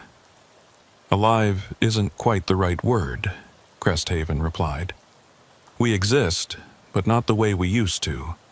The Phantom Road took us, but it didn't destroy us. We're part of it now, or maybe it's part of us. The distinction doesn't matter much anymore. What matters is warning drivers like you about what's coming. More voices joined in. A chorus of drivers from different eras and different locations. Some identified themselves, others remained anonymous. But they all shared the same message. The Phantom Road was changing, growing stronger, and the number of drivers being pulled in was increasing. What can I do? Ronan asked, feeling helpless. How do I protect myself and warn other drivers without sounding insane? You keep doing what you've been doing, Maeve said. Document everything. Share information with other survivors. Build the network of living drivers who understand the danger. And most importantly, stay alert. The Phantom Road will try for you again, Ronan. You went too deep, saw too much. It won't give up easily. The voices began to fade, static overwhelming the signal. Ronan called out for Maeve, for Cresthaven, for any of them. But the radio had gone silent again, leaving him alone in his office with nothing but the hum of electronics and the weight of impossible knowledge. Ronan didn't go back to bed that night. Instead, he spent the hours until dawn updating his documentation, adding the new information to his records. He marked the recently activated connection points on his map in red ink, cross-referencing them with recent reports of missing truckers he'd found in online databases. The pattern was unmistakable. Disappearances were increasing, concentrated around the connection points but spreading to new areas. Whatever the Phantom Road was, it was growing more powerful. And Ronan had a sinking feeling that his first encounter with it wouldn't be his last. Over the following weeks, Ronan became obsessed with tracking the Phantom Road's expansion. He created spreadsheets, plotted data points, analyzed reports from truckers who'd experienced anomalies on the highway. He reached out to more survivors, building a network of drivers who'd encountered the impossible and lived to document it. But the more Ronan learned, the more he realized how little control anyone had over the situation. The Phantom Road operated by its own logic, following patterns that seemed random but might follow rules no human could comprehend. Drivers were being taken with increasing frequency, and there was no authority, no government agency, no organization that could or would address the problem. Ronan tried once to report his findings to the Department of Transportation, hoping that official acknowledgement might lead to warnings or safety measures. The bureaucrat he spoke with was polite but dismissive, suggesting that Ronan was conflating unrelated missing persons cases and seeing patterns where none existed. When Ronan persisted, he was politely told that if he continued making unfounded claims, it could affect his commercial driver's license status. So Ronan fell back on the grassroots network, sharing information through trucker forums and private messages. Some drivers listened and took precautions. Others dismissed him as a conspiracy theorist or someone who'd spent too much time alone on the road. But enough people were paying attention that Ronan felt like he was making a difference, however small. 3 months after the CB radio warning, Ronan was driving through Wyoming on a clear summer night. He was taking a route that avoided all known connection points, keeping to highways that had shown no Phantom Road activity. The drive should have been routine, uneventful. But around 2 in the morning, Ronan's headlights caught something that shouldn't have been there. A truck was parked on the shoulder ahead, hazard lights flashing. As Ronan approached, he could see it was an older model, probably from the early 2000s. A figure stood next to the driver's door, waving for help. Every instinct Ronan had developed told him to keep driving.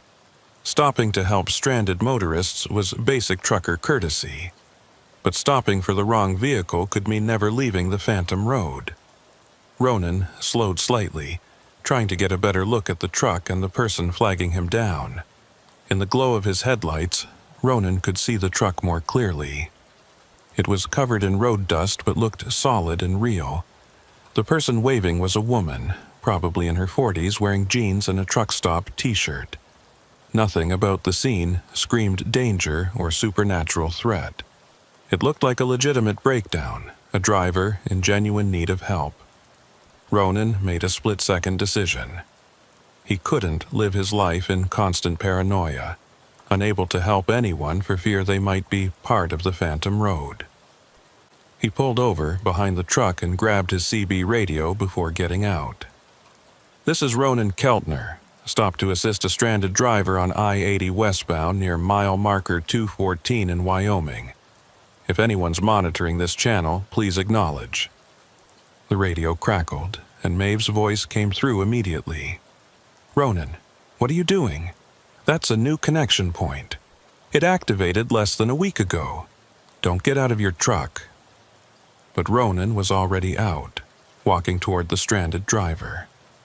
The woman turned to face him, and Ronan could see the relief on her face. She looked normal, solid, real. No black eyes, no strange movements, nothing to suggest she was anything other than what she appeared to be.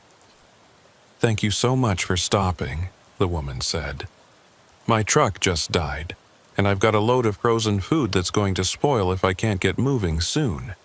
Do you have jumper cables or know anything about electrical systems?" Ronan studied her carefully, looking for any sign that this was a trap. But the woman seemed genuine, and her truck looked like it had simply suffered a mechanical failure. "I can take a look," Ronan said cautiously. "What happened exactly?" "Everything just shut down," the woman explained, walking him toward her cab. "Lights, engine, everything. I thought maybe the battery, but I'm not sure." As they approached the truck, Ronan noticed something that made him stop cold. There was frost on the windows despite the warm summer night. Not much, just a thin layer of condensation that had frozen somehow. And when Ronan looked more closely at the truck's tires, he could see they were sitting at slightly wrong angles, as if the vehicle wasn't quite making full contact with the road surface. "What's your name?" Ronan asked, taking a step back. The woman smiled, and in that smile Ronan saw something shift. Her eyes remained normal, but there was something wrong with the way her face moved. "Does it matter? Names are just labels for things that used to be. I was someone once. Now I'm what the road needs me to be." Ronan turned and ran back toward his truck.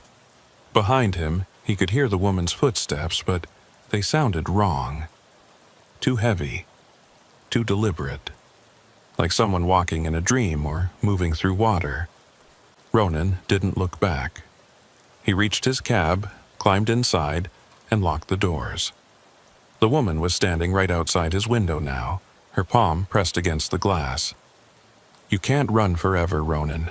The road knows you. It's tasted you. Sooner or later, you'll be one of us." Ronan fired up his engine and pulled away, his tires squealing on the asphalt. In his rearview mirror, he could see the woman still standing there, watching. And behind her, more figures were emerging from the darkness. Drivers who'd been taken who now served as bait for the Phantom Road's hunger. Ronan drove for 3 hours straight, putting as much distance as he could between himself and that connection point. His hands were shaking, his breath coming in ragged gasps. Maeve's voice continued to come through on his CB, talking him through it, keeping him anchored to reality. "You did the right thing, Ronan. You recognized the signs and got out of there. That's all any of us can do." "How long?" Ronan asked, his voice hoarse. "How long can I keep running from this thing before it catches me?" Maeve was quiet for a long moment. "I don't know. Some drivers manage to stay ahead of it for years. Others get pulled back in quickly. But Ronan, you need to understand something. The Phantom Road isn't evil. It's not trying to hurt you. It's just hungry, and it doesn't understand the difference between feeding and destroying." "That's supposed to make me feel better." "No," Maeve admitted. "It's just supposed to help you understand what you're dealing with. The road is a force of nature, like a tornado or a flood. You can't reason with it or negotiate. You can only try to stay out of its path." Ronan had finally stopped at a truck stop in Utah, well away from any known connection points. He was exhausted, drained by fear and adrenaline, but he couldn't sleep. Every time he closed his eyes, he saw that woman's face, saw the hunger in her smile, saw the other figures emerging from the darkness. Ronan called his wife from the truck stop payphone, something he rarely did on the road. He didn't tell her what had happened, didn't want to worry her with impossible stories. He just needed to hear her voice, to be reminded that there was a normal world waiting for him when he got home. "Are you okay?" his wife asked, picking up on the strain in his voice. "You sound tired." "I'm fine," Ronan lied. "Just a long drive. I'll be home in a few days." After the call, Ronan sat in his truck and looked at the map the guide had sent him. The red circles marking active connection points seemed to be multiplying, spreading across the country like a disease. Ronan wondered how long it would be before there were no safe routes left, before the Phantom Road touched every major highway in North America. His CB radio crackled again, and this time it was a voice Ronan didn't recognize. Young, male, terrified. "Is anyone out there? I'm lost. I took an exit that I can't find my way back from. There's a rest area here, but nobody's around, and I keep seeing the same mile marker over and over. Please, someone help me." Ronan grabbed his microphone, ready to respond, to offer guidance. But before he could speak, Maeve's voice cut in.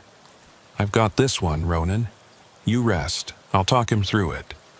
Ronan listened as Maeve began guiding the lost driver, her voice calm and professional despite the impossibility of the situation. He wondered how many drivers she'd helped over the decades, how many she'd saved from becoming permanent residents of the Phantom Road. And he wondered how many she'd failed to save, how many voices she'd heard fade into static and silence as the road claimed them forever. Ronan completed his delivery to Utah and headed back home to Minnesota, this time taking a route that added 2 days to his trip but avoided all the high-risk areas on his map. His dispatcher complained about the inefficiency, but Ronan didn't care. Survival was more important than efficiency. When Ronan finally pulled into his driveway at home, he sat in his truck for a long time before going inside. He looked at his house, at the normal suburban neighborhood around him, at the people going about their everyday lives with no idea that impossible roads existed just beyond the edge of their awareness. Ronan knew he couldn't keep driving forever. The Phantom Road was getting stronger, more aggressive, and eventually it would catch him. The only question was when. But until that day came, he would keep documenting, keep warning other drivers, keep building the network of survivors who understood the truth. That night, Ronan added a new entry to his notebook. He documented the encounter in Wyoming, the woman who'd been bait, the figures emerging from darkness. He included every detail he could remember, knowing that someday this information might help another driver recognize the signs and escape. As Ronan wrote, his CB radio in the office crackled one more time. No words this time, just static. But underneath the static, Ronan could hear something. Voices. Dozens of them, maybe hundreds. The choir of drivers who'd been taken by the Phantom Road, who existed now in that impossible space between reality and nightmare. And somewhere in that chorus, Ronan thought he could hear his own voice, calling out from a future that might already be written. A future where he would join Maeve and Dalton and all the others, helping lost drivers from the wrong side of reality. Ronan shut off the radio and closed his notebook. Tomorrow, he would need to decide whether to keep driving or find a new career, whether the risk was worth the life he'd built around the highway. But tonight, he was home and safe, even if that safety was temporary. Outside his office window, Ronan could see the street lights of his neighborhood. Normal lights, marking normal roads, in a world that was far less normal than most people would ever know. And somewhere out there in the darkness, on highways and interstates across the continent, the Phantom Road waited. It was patient. It was hungry. And it remembered every driver who'd touched it and escaped. Ronan knew, with the certainty that comes from direct experience with the impossible, that this wasn't over. It would never really be over. The Phantom Road had tasted him once, and sooner or later it would call him back. The only question was whether he'd recognize the call before it was too late.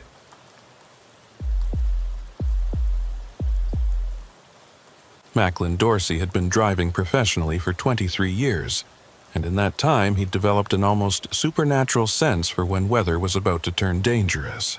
It wasn't anything mystical, just decades of reading cloud formations, watching wind patterns, and paying attention to the subtle signs that separated experienced drivers from the ones who ended up in ditches. So, when Macklin saw the sky over eastern Montana that February afternoon in 2022, every instinct he'd developed over 2 decades screamed at him to find shelter and wait it out. The clouds were the color of old bruises, hanging low and heavy with a weight that seemed to press down on the landscape. The temperature had been dropping steadily all day, and the wind was picking up in a way that suggested the ice storm the Weather Service had been warning about was going to be worse than predicted. Macklin was hauling construction materials from Billings to Glendive, a route he'd driven hundreds of times. Normally, it was a straightforward run, 4 hours of mostly empty highway through ranch country and small towns that barely qualified as dots on a map. But with the ice storm rolling in, that straightforward run was about to become a test of skill and nerve. Macklin had 2 options. He could pull over at the next truck stop and wait out the storm, losing maybe 12 to 24 hours of schedule time. Or he could push through and try to make his delivery before conditions got too bad. The customer was expecting the materials for a construction project that had already been delayed by weather, and Macklin's dispatcher had made it clear that getting this load through on time was a priority. Against his better judgment, Macklin decided to push through. He had chains for his drive wheels, decades of experience driving in winter conditions, and enough confidence in his skills to think he could handle whatever the storm threw at him. It was a decision he would regret for the rest of his life. The ice started falling about 40 miles east of Billings, just as Macklin merged onto Highway 94. It wasn't the hard pellets of sleet or the soft flakes of snow, but that worst kind of winter precipitation. Freezing rain that coated everything it touched in a layer of transparent death. Within minutes, the highway transformed from a merely wet surface to a skating rink. Macklin slowed to about 30 miles per hour, his chains biting into the ice and providing just enough traction to keep his rig moving forward. The traffic around him was light, just a few cars and one other semi that Macklin could see in the distance ahead. Most people had the good sense to stay off the roads when weather looked like this. About 15 miles into the ice storm, Macklin's CB radio crackled to life with an alert from the Montana Highway Patrol. Interstate 94 was being closed due to hazardous conditions. All commercial vehicles were being directed to exit at the next available ramp and seek shelter. The closure was effective immediately. Macklin acknowledged the alert and started looking for exit signs. But he was in one of those long stretches between towns, with nothing but ranch land on both sides of the highway. The next exit wouldn't come for another 10 miles, and Macklin wasn't sure he could safely maintain his speed for that long in these conditions. That's when he saw the brake lights ahead. The semi he'd been following was slowing down, hazard lights flashing. Macklin eased off his accelerator and watched as the truck ahead started to fishtail. The driver was clearly losing control, the trailer swinging out to the left while the cab tried to maintain course. It was the beginning of a jackknife, and Macklin had seen enough of them to know how this would end. The truck ahead went fully sideways, blocking both lanes of the westbound highway. The trailer slid across the ice with an almost graceful momentum, metal shrieking against asphalt, until the whole rig came to rest at a 45-degree angle across the road. Smoke or steam was rising from somewhere around the cab, and Macklin could see the driver's door was already open. Macklin brought his own truck to a careful stop about 100 yards back from the jackknifed rig. He grabbed his CB radio and reported the accident to Highway Patrol, giving them his location and the condition of the other truck. The dispatcher acknowledged and said they'd send a trooper as soon as conditions allowed, but warned that response times were going to be delayed due to the number of accidents happening across the state. Every professional instinct Macklin had said to stay in his truck and wait for emergency services. Getting out in an ice storm, approaching an accident scene where there could be fuel spills or other hazards, that was a good way to get hurt. But Macklin could see a figure moving near the jackknifed truck, presumably the driver, and he couldn't just sit there if someone needed help.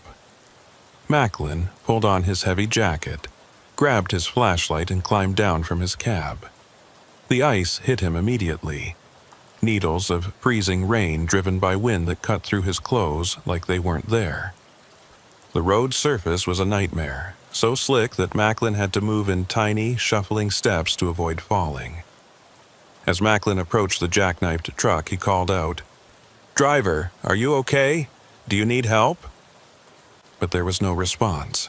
The figure he'd seen from his cab was nowhere in sight now, and the driver's door was hanging open, swinging slightly in the wind. The truck itself was a Freightliner, probably 10 or 12 years old based on the body style. The company markings on the trailer had been worn away by weather and time, leaving just faint ghost letters that Macklin couldn't make out in the poor light. The whole rig had that neglected look that came from being run hard and maintained minimally. Macklin approached the open driver's door carefully, using his flashlight to peer inside the cab. What he saw made him stop short. The cab was empty, but it looked like it had been abandoned in a hurry. The driver's seat was pushed back as if someone had just gotten up. The keys were still in the ignition, though the engine was off. A CB radio microphone dangled from its cord, swinging gently. But what caught Macklin's attention was the paperwork scattered across the dashboard and passenger seat. Logbooks, delivery sheets, fuel receipts, all of it looking water-damaged and old despite being inside the supposedly sealed cab. Macklin picked up one of the delivery sheets and examined it in his flashlight beam. The date on the sheet was February 18, 2019. 3 years ago, almost to the day. The delivery origin was Billings, Montana, and the destination was Glendive, the same route Macklin was running. The driver's name on the sheet was listed as Ira Bellwether. Macklin set the sheet down and looked around the cab more carefully. There were personal items that suggested the driver had been living out of this truck for a while. A sleeping bag in the berth, a cooler with what looked like old food containers, a shaving kit on the dashboard. But everything had that same quality of being abandoned for longer than just a few minutes. Macklin backed away from the truck and looked around the accident scene. The ice was falling harder now, reducing visibility to maybe 50 feet. He couldn't see his own truck anymore through the curtain of freezing rain, and there was still no sign of the driver who should have been here. "Hello?" Macklin called out, his voice barely audible over the wind. "Is anyone here? I'm a trucker. I stopped to help. If you're injured, call out so I can find you." The only response was the howl of the wind and the steady patter of ice hitting metal and asphalt. Macklin made his way around the jackknifed trailer, checking the ground for any sign of the driver. But the ice was coating everything so quickly that any footprints or drag marks would have been obscured within minutes. As Macklin completed his circuit of the truck, he noticed something odd about the way it had come to rest. The jackknife pattern was wrong somehow. The trailer was angled across the road in a way that didn't match the direction the truck had been traveling. It was as if the rig had jackknifed while going in the opposite direction, which made no sense given that Macklin had been following it westbound. Macklin climbed up on the trailer's running board to get a better look at the cargo area. The doors were sealed, but through a gap in the seam he could see that the trailer was mostly empty. Just a few pallets near the front, wrapped in plastic that looked yellowed and deteriorated. For a truck supposedly making a delivery run, the load was suspiciously light. A sound behind Macklin made him turn quickly, nearly losing his balance on the icy running board. But there was nothing there, just the empty highway and the falling ice. Macklin was starting to feel deeply uneasy about this whole situation. Something was wrong here, beyond just the accident and the missing driver. Macklin made his way back to the cab and checked the paperwork again. He found a logbook and flipped through it, looking for recent entries. What he found didn't make sense. The logbook showed entries dating back weeks, but the most recent one was from February 18, 2019. The same date as the delivery sheet, 3 years ago. According to the log entries, Ira Bellwether had been making regular runs between Billings and Glendive, hauling various construction materials and equipment. The entries were detailed and professional, exactly the kind of documentation you'd expect from an experienced driver. But they all stopped on February 18, 2019, with a final note that read, "Ice storm conditions. Highway closed. Taking service road detour."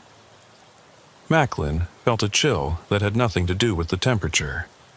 He looked at the date on his phone, February 16, 2022. 2 days before the 3rd anniversary of Ira Bellwether's last log entry. And here was Bellwether's truck, jackknifed on the highway in another ice storm, looking like it had been here for years instead of the few minutes Macklin had watched it slide off the road. Macklin tried his CB radio again, calling Highway Patrol to report what he'd found, but the radio was picking up nothing but static now. He tried his cell phone, but there was no signal. The ice storm was getting worse, and Macklin was cut off from any kind of help or information. That's when Macklin noticed the headlights approaching from behind. Relief washed over him. It had to be a highway patrol trooper or maybe another trucker who'd been caught by the road closure. Either way, Macklin wasn't alone out here anymore.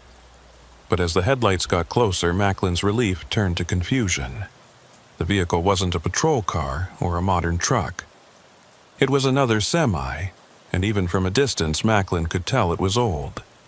The headlight configuration was wrong, the sound of the engine was wrong, everything about it felt like it was from a different era. The truck pulled up behind Macklin's rig and stopped. Macklin waited for the driver to emerge, but the cab remained dark and still. The engine was running, he could hear it idling, but no one got out, no hazard lights came on, no indication that the driver was preparing to help or even acknowledging the situation. Macklin walked toward the new arrival, waving his flashlight to get the driver's attention. But as he got closer, he could see that the cab appeared to be empty. The truck was running with no one behind the wheel, or at least no one Macklin could see through the ice-covered windshield. Macklin's unease was rapidly turning into fear. Nothing about this situation made sense. The jackknifed truck with paperwork from 3 years ago. The missing driver. And now this driverless truck that had appeared out of the ice storm. Macklin's rational mind tried to find explanations, but the part of him that had learned to trust his instincts was screaming at him to get back in his own truck and get away from here. As Macklin backed away from the mysterious truck, he heard an engine sound from ahead. More headlights were approaching from the west, from the direction the jackknifed truck had been traveling. Another semi, moving slowly through the ice storm, its lights cutting through the freezing rain. This truck didn't stop. It passed the accident scene at maybe 20 miles per hour, close enough that Macklin could make out the details. It was another old rig, probably from the 90s or early 2000s. And like the truck behind Macklin's rig, this one appeared to have no driver visible in the cab. Macklin stood in the middle of the highway, ice coating his jacket and hat, watching as the driverless truck disappeared into the storm ahead. His mind was racing, trying to process what he was seeing. Was he hallucinating? Had he hit his head without realizing it? Was the cold affecting his judgment? But the trucks were real. Macklin could hear their engines, see their lights, feel the vibration in the ground as they passed. This wasn't a hallucination. Something impossible was happening on this highway, and Macklin was caught in the middle of it. Macklin made a decision. He would get back in his truck, turn around if possible, and get away from this stretch of highway. Whatever was happening here, he wanted no part of it. He'd break company policy, abandon his delivery schedule, do whatever it took to get back to somewhere that made sense. But as Macklin turned to head back to his truck, he saw that his path was blocked. More trucks had appeared, at least 4 of them that he could count, all arranged in a loose circle around the accident scene. Their headlights created overlapping pools of light in the darkness, and their engines idled with a synchronized rhythm that was deeply unsettling. Macklin was surrounded by driverless trucks on an ice-covered highway in the middle of a storm, with no way to call for help and no clear path to escape. And somewhere in the back of his mind, Macklin remembered stories other drivers had told him over the years. Stories about phantom trucks and ghost convoys, about drivers who'd disappeared on lonely highways and were never seen again.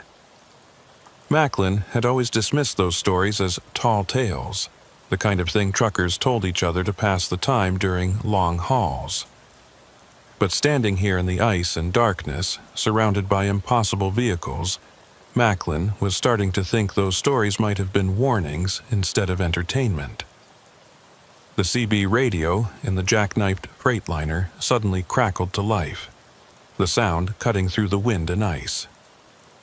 A voice came through, distorted and faint, but clearly trying to communicate. Macklin moved closer to the open cab door, straining to hear the transmission. "This is Ira Bellwether calling for assistance. I've jackknifed on Highway 94, eastbound near mile marker 87. Ice storm conditions. I need help. Can anyone hear me?" Macklin's blood ran cold. The voice on the radio was calling for help, using the name from the logbook. Ira Bellwether, the driver whose paperwork dated back 3 years. The driver who, according to Macklin's growing suspicion, had disappeared on this same stretch of highway in another ice storm. Macklin grabbed the CB microphone from inside the cab. His hands were shaking, but he keyed the transmit button. "This is Macklin Dorsey. I'm at your location. Where are you? I can help you." The radio was silent for a long moment. Then the voice came back. Clearer this time, but with an edge of desperation that made Macklin's stomach tighten. "I can see your lights. I can see all the lights. But I can't reach you. I've been trying to reach the highway for hours, but I keep ending up back here. The service road, it just keeps looping. I can't get out."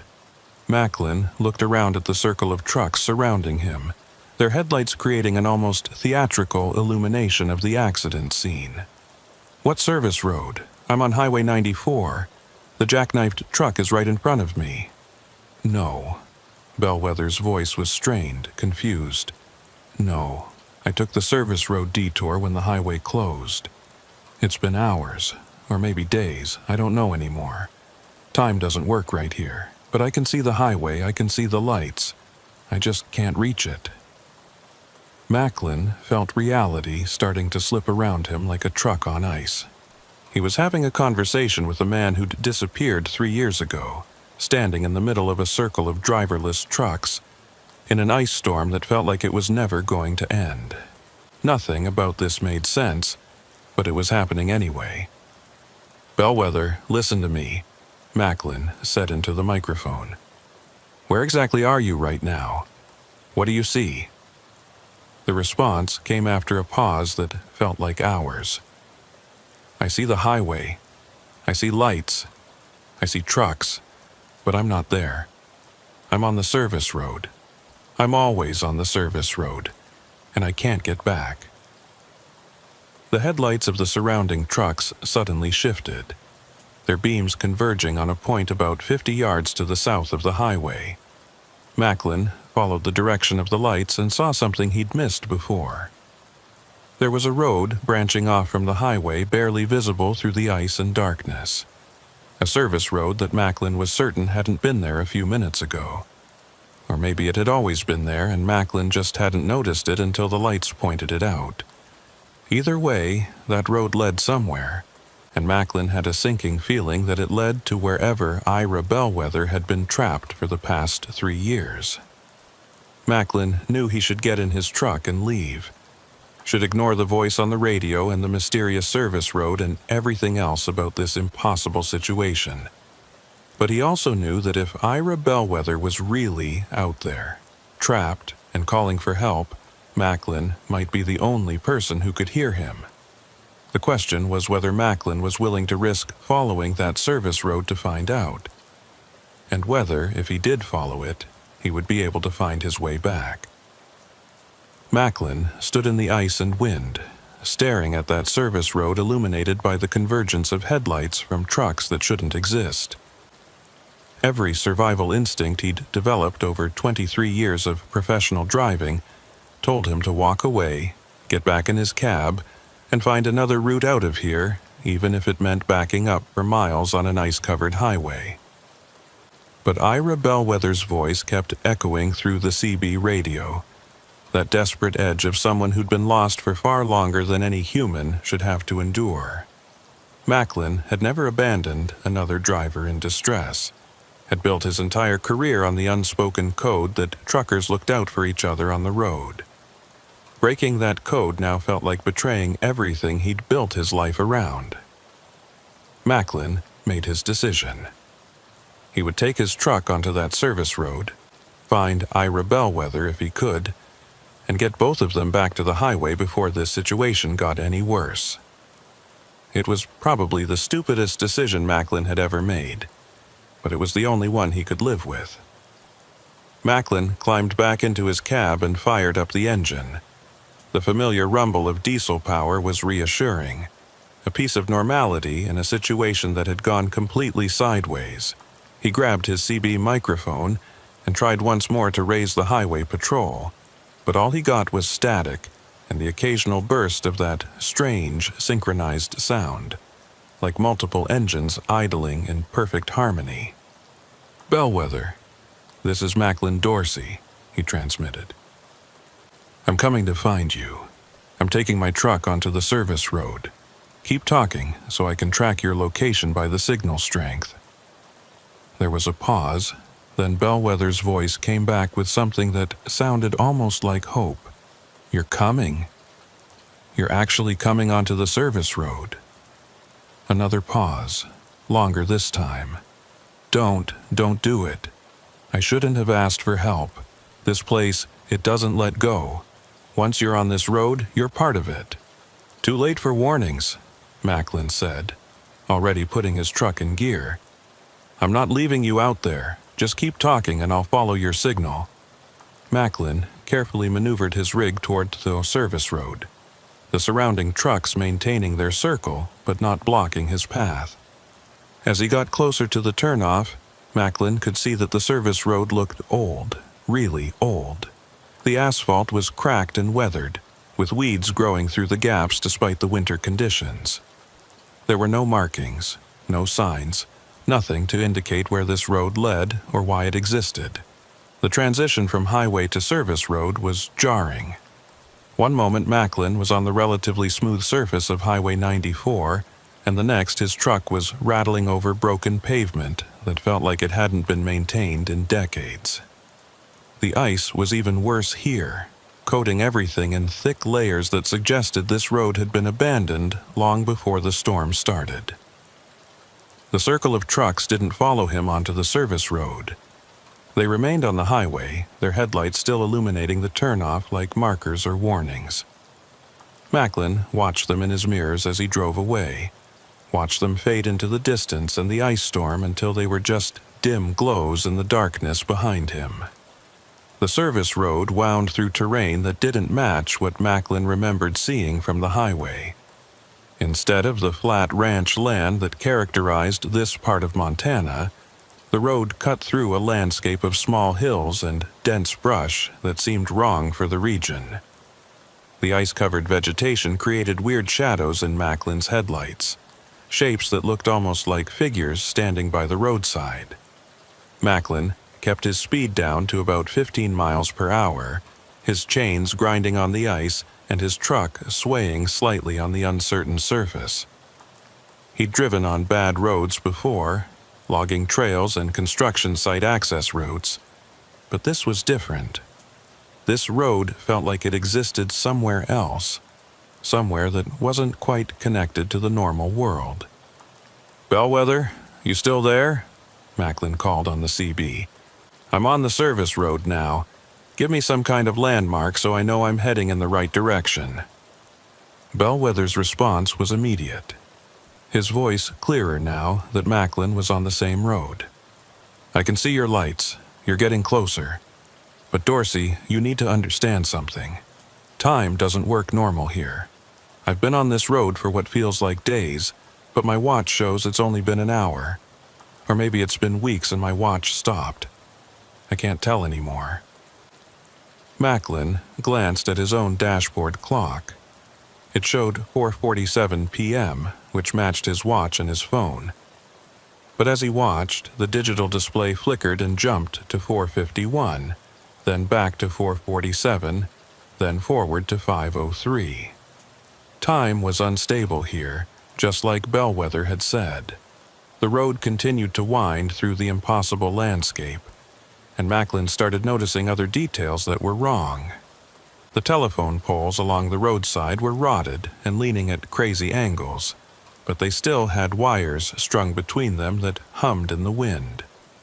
There were mailboxes at irregular intervals, their numbers faded beyond reading, marking driveways that led to nowhere visible. After what Macklin's truck odometer said was 5 miles, but what felt like much longer, he saw lights ahead. Not headlights, but something else.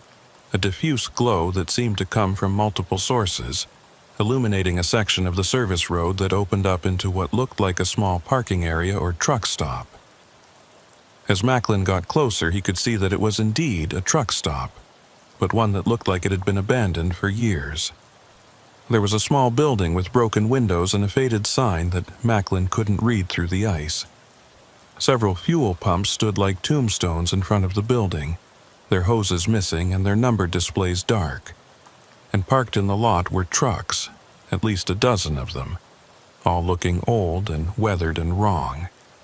And there, in the middle of the lot, was the freightliner that Macklin had seen jackknife on the highway. Except it wasn't jackknifed here. It was parked normally, as if the driver had simply pulled in for a rest stop and never left.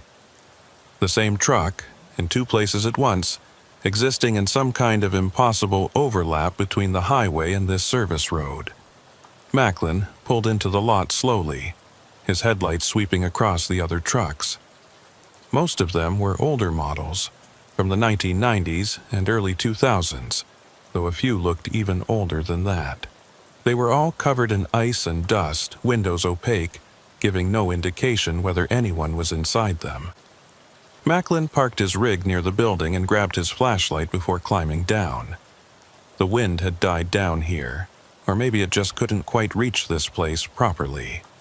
The ice was still falling, but it seemed to drift down almost lazily, instead of being driven by the harsh gusts Macklin had experienced on the highway.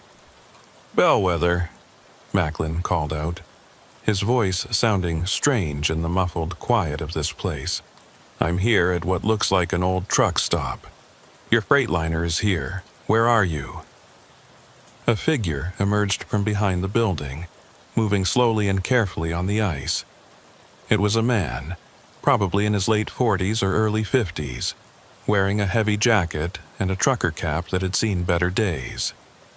His face was weathered in a way that suggested he'd spent too much time in harsh conditions, and his eyes had that 1,000-yard stare that Macklin had seen in soldiers and disaster survivors. "Dorsey," the man said, his voice matching the one Macklin had heard on the CB. "You actually came. I told you not to, but you came anyway." Macklin approached carefully, studying Ira Bellwether in his flashlight beam. The man looked solid and real, not ghostly or transparent like something from a horror movie. But there was something off about him, something in the way he moved, or the way the light hit him that suggested he wasn't entirely present in the same way Macklin was.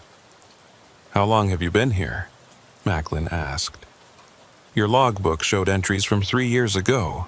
Bellwether laughed, but there was no humor in it. 3 years? Is that what the calendar says? I've lost track. Could be 3 days, could be 3 decades. Time loops back on itself here. I've watched the same sunrise happen 5 times in what I thought was the same day. I've driven this service road for hours and ended up exactly where I started.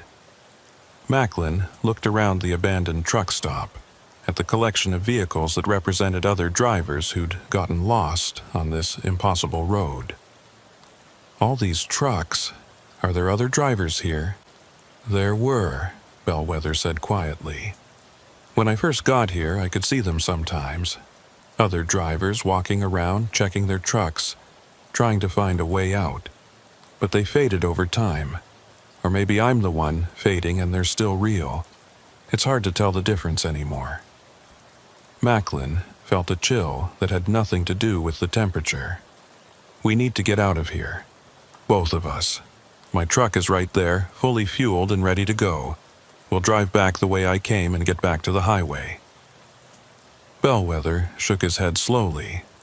I've tried, dozens of times. The service road just loops. You drive for hours and end up back here. Or you think you're making progress. You see the highway lights in the distance and then suddenly you're parked at this truck stop again with no memory of turning around. The road doesn't want to let go. Then we'll find a different way, Macklin insisted. There has to be a connection point, a place where this service road meets the real world. We just have to find it. Bellwether looked at Macklin with something like pity. You don't understand yet. This place exists because of the ice storms. It only connects to the real world when conditions are right, when the weather creates some kind of opening between where we are and where we should be. The rest of the time, we're just here, existing in this loop, waiting for the next storm to give us another chance at escape. Macklin didn't want to believe it, but he couldn't deny the evidence around him. The impossible landscape, the trucks from different eras, the way time behaved differently here. This wasn't just a forgotten service road. It was something else entirely, a pocket of reality that had somehow separated from the normal world. Your truck on the highway, Macklin said. The one that jackknifed. I saw it happen. But it's also here, parked and intact.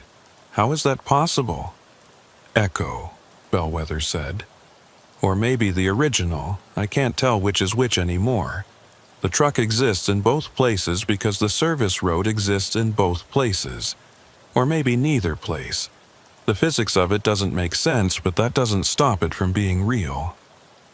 Macklin walked over to Bellwether's Freightliner and looked inside. It was the same truck he'd investigated on the highway, with the same paperwork and personal items. But here everything looked newer, less weathered. As if this version of the truck was frozen in time at the moment Bellwether first arrived on the service road. I found a logbook in your truck on the highway, Macklin said. It had entries right up until February 18, 2019. What happened that day? Bellwether leaned against his truck, his expression distant with memory. Same thing that's happening now. Ice storm closed the highway and I saw a service road that looked like it would take me around the closure. The GPS showed it connected back to Highway 94, about 20 miles east. So I took it, thinking I'd beat the closure and make my delivery on time. But the service road didn't connect back to the highway. No, Bellwether confirmed. It just kept going, winding through landscape that didn't match the maps. I drove for hours, my fuel gauge dropping, my nerves getting worse. And then I found this truck stop and pulled in to check my GPS and figure out where I'd gone wrong. That's when I realized I couldn't get a signal, couldn't raise anyone on the CB, couldn't find any way to communicate with the outside world. But I heard you on the CB, Macklin pointed out. On the highway, before I came onto the service road. Because you were at the connection point, Bellwether explained. When an ice storm hits and conditions are right, this place can bleed through into the real world just enough for communication. That's when I can reach out, when I can call for help. But it's also when the service road becomes visible to people on the highway, when new drivers can make the same mistake I made. Macklin felt the weight of that statement settle on him. He'd come here to rescue Bellwether, but he might have just ensured his own permanent disappearance. So, every few years, when there's an ice storm, this service road becomes visible and another driver gets trapped? Sometimes more than one, Bellwether said, gesturing at the other trucks in the lot. See that Peterbilt over there? Driver, named Tilda Ransom, got trapped here back in 2015, and that International next to it that's been here since I arrived. I never met the driver, but the registration in the cab says it belonged to a company that went out of business in 2008. Macklin looked at the collection of abandoned trucks with new understanding. Each one represented a driver who'd gotten lost on this impossible road, who'd been trying to do their job or help someone else and ended up trapped in this liminal space between the real world and whatever this place was. There has to be a way out, Macklin said, refusing to accept that he was now permanently part of this collection. You said the service road becomes visible during ice storms. That means there's a connection, a weakness, in whatever separates this place from the real world. We just need to find it and get through before it closes again. Bellwether looked at Macklin with something that might have been respect. You're not going to give up easy, are you? That's good. Hope is what keeps us human in here. Lose that, and you just become part of the road, another echo fading into the background. So help me, Macklin said. You've been here longer. You know how this place works. Where's the connection point? Where do we have the best chance of breaking through? Bellwether thought for a moment, then pointed back the way Macklin had come. The entrance, where you turned off the highway onto the service road. That's the weakest point, the place where the two realities overlap the most. If we can get back there while the storm is still active, while the connection is still open, we might be able to push through. Then let's go, Macklin said, already heading back to his truck. We'll take my rig, since it's got a full tank and fresh chains. We drive back to the entrance and we don't stop no matter what we see or hear. Bellwether followed, but his movements were slow, reluctant. It's not that simple. The service road fights back when you try to leave. It'll show you things, make you doubt what's real. I've seen the highway lights dozens of times, thought I was almost free only to end up back here with no memory of turning around. Then we'll tie ourselves to reality somehow, Macklin said, his mind racing through possibilities. We'll keep the CB open, try to raise highway patrol or other truckers. Their voices will anchor us to the real world, remind us which direction we're supposed to be going. Macklin and Bellwether climbed into Macklin's cab, and the familiar confines of the truck felt reassuring after the strangeness of the abandoned truck stop. Macklin fired up the engine and felt its reliable rumble, a reminder that some things still worked according to normal rules. As Macklin prepared to pull out of the lot, he noticed movement in his mirrors. The other trucks, the ones that had been sitting silent and abandoned, were starting to show signs of activity. Lights were coming on in cabs, engines were turning over, and in some cases Macklin could see figures moving behind ice-covered windshields. They don't want us to leave, Bellwether said quietly. The other drivers, the ones who've been here longer than me, they've become part of the service road, and the road uses them to keep new arrivals from escaping. Macklin didn't waste time responding. He put the truck in gear and pulled out of the lot, heading back the way he'd come. The service road stretched ahead in his headlights, winding through that impossible landscape of ice-covered brush and rotting telephone poles. Behind them, the other trucks were pulling out of the lot, forming a loose convoy that followed Macklin at a steady distance. They weren't trying to catch up or block the road, just following, watching, waiting for Macklin to fail in his escape attempt. How far back to the entrance? Macklin asked, his hands tight on the wheel. I don't know, Bellwether admitted. Distance doesn't mean the same thing here. Sometimes it feels like miles, sometimes just a few hundred yards. The road stretches and compresses depending on whether it wants to let you go. Macklin's CB radio crackled to life, and a woman's voice came through. It sounded familiar, though Macklin couldn't place it at first. "All drivers on the service road. This is Tilda Ransom. You're not going to make it. The entrance closes when the storm passes, and the storm's already easing up out there. You've got maybe 10 minutes before the connection seals completely, and you're still miles away." Macklin grabbed the microphone. "Ransom? Bellwether said you've been trapped here since 2015. If you know the entrance is closing, help us get there. Help us all get out of here." The response was sad, resigned. "I can't leave anymore, Dorsey. I've been here too long. I'm part of the road now, but I can tell you this. The entrance isn't where you think it is. It's not back the way you came. The road shifted when you drove in. The entrance is always in a different place, and you have to find it before the storm ends." Macklin felt despair trying to creep in, but he pushed it away. "Then tell me how to find it." "Look for the light that doesn't match the others," Ransom's voice said. "The service road is full of false lights, echoes of the real world that lead nowhere, but there's always one light that's different, one glow that comes from the actual highway. Find that, and you find your exit." Macklin scanned the landscape around him, looking for anything that stood out. But everything was ice and darkness, and dim shapes that could have been real, or could have been illusions created by this impossible place.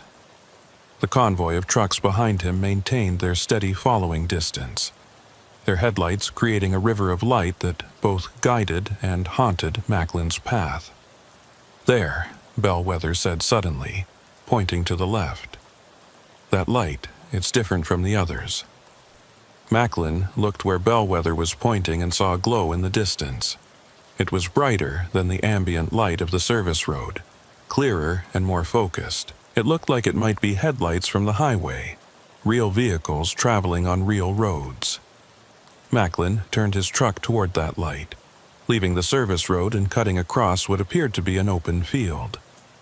The ground was rough and his truck bounced heavily, but the light was getting closer. The convoy behind him followed, but Macklin could see in his mirrors that they were falling back, as if they couldn't follow him all the way to the exit. The light resolved into a familiar shape. It was Highway 94, exactly where Macklin had left it, with the circle of strange trucks still surrounding the spot where Bellwether's jackknifed Freightliner sat. The impossible had become possible. The service road had led back to reality, and Macklin was almost free. But as Macklin's truck approached the highway, the scene ahead began to flicker and shift. One moment it was solid and real, the next it looked like a projection or a mirage. The road was fighting to keep them, trying to make them doubt what they were seeing. "Don't stop," Bellwether urged. "Don't slow down.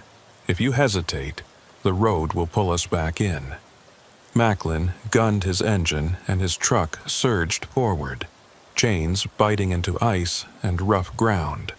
The highway flickered again, almost fading completely, but Macklin kept his foot down and his eyes fixed on that light.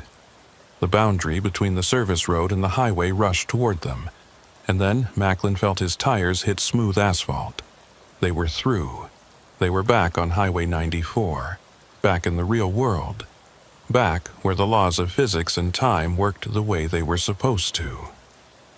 Macklin brought his truck to a stop and sat there shaking, his hands cramping from how hard he'd been gripping the wheel. Bellwether was silent beside him, staring out at the highway with an expression of disbelief. "We made it," he said quietly. "We actually made it out." Macklin looked in his mirrors and saw that the circle of trucks was gone. The jackknifed Freightliner was still there, but the other vehicles had vanished as if they'd never existed.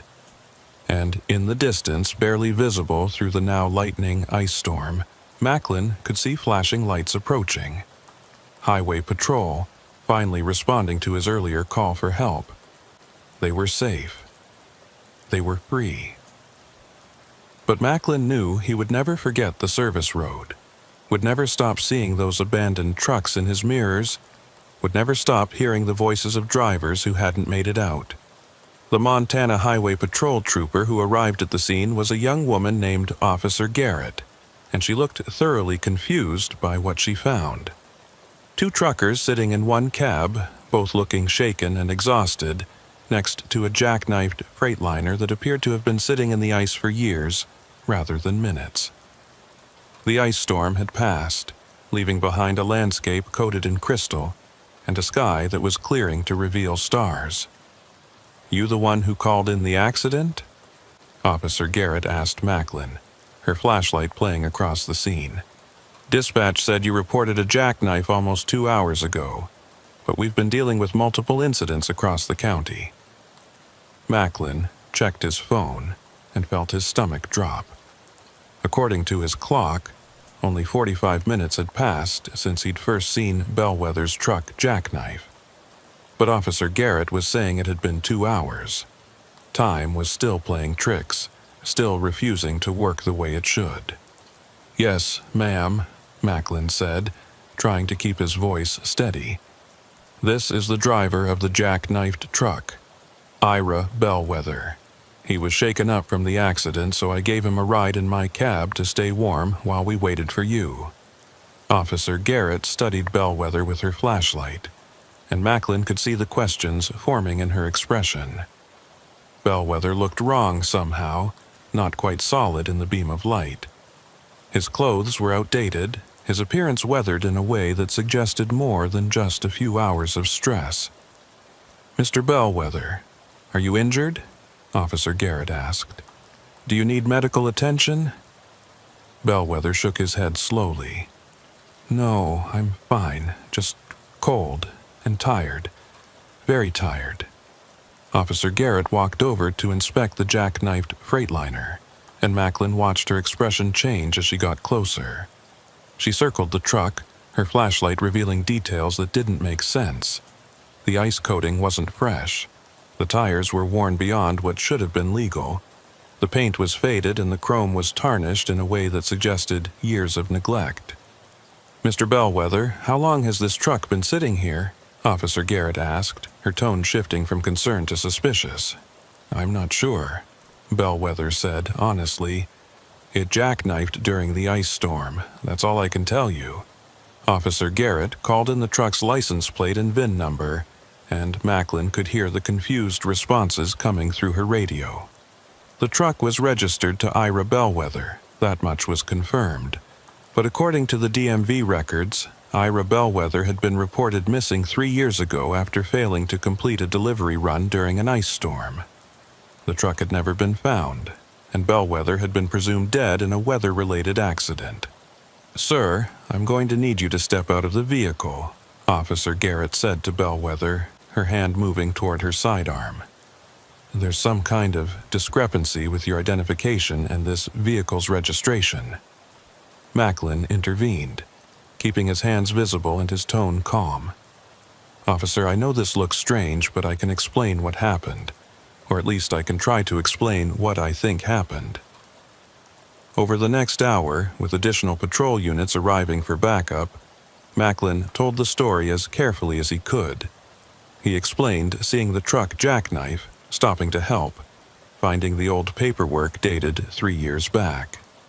He described the voice on the CB radio and the decision to investigate. But when it came to the service road and the impossible truck stop and the escape back to the highway, Macklin found himself editing the story. He couldn't tell them about the pocket dimension or the time loops or the ghostly convoy of trucks. They'd think he was suffering from hypothermia or exhaustion, and they'd be partly right. Instead, Macklin said he'd found Bellwether wandering on a maintenance road, disoriented and confused, and had brought him back to the highway. The troopers were skeptical but professional. They took statements, ran checks on both Macklin and Bellwether, and tried to piece together a coherent narrative from the contradictory evidence. Bellwether's driver's license was valid, but 3 years out of date. His truck was registered and insured, but the policies had lapsed. His appearance matched his ID photo, but he looked like he'd aged more than 3 years should account for. Eventually, Officer Garrett made a decision. "Mr. Bellwether, I'm going to need you to come with us to the station for further questioning.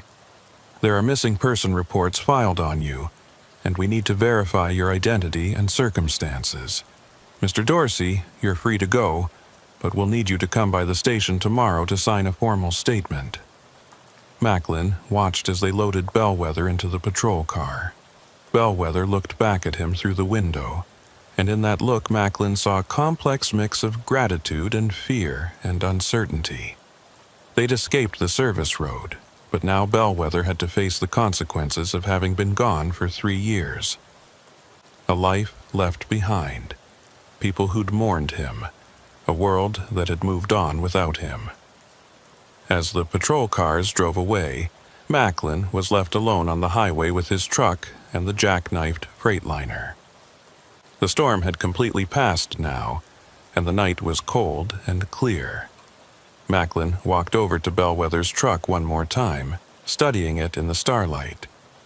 The truck looked different now than it had when Macklin first stopped to help. The ice coating was melting in patches, revealing paint that was more faded than Macklin remembered. The cargo area was still sealed, but Macklin could see through a gap that it was completely empty. No pallets, no cargo, nothing. Just an empty trailer that had been hauling nothing across 3 years of impossible time. Macklin climbed into the cab one last time and looked at the paperwork scattered across the seats. The logbook was still there, still showing entries up to February 18, 2019. But now there were additional pages, blank pages that hadn't been there before.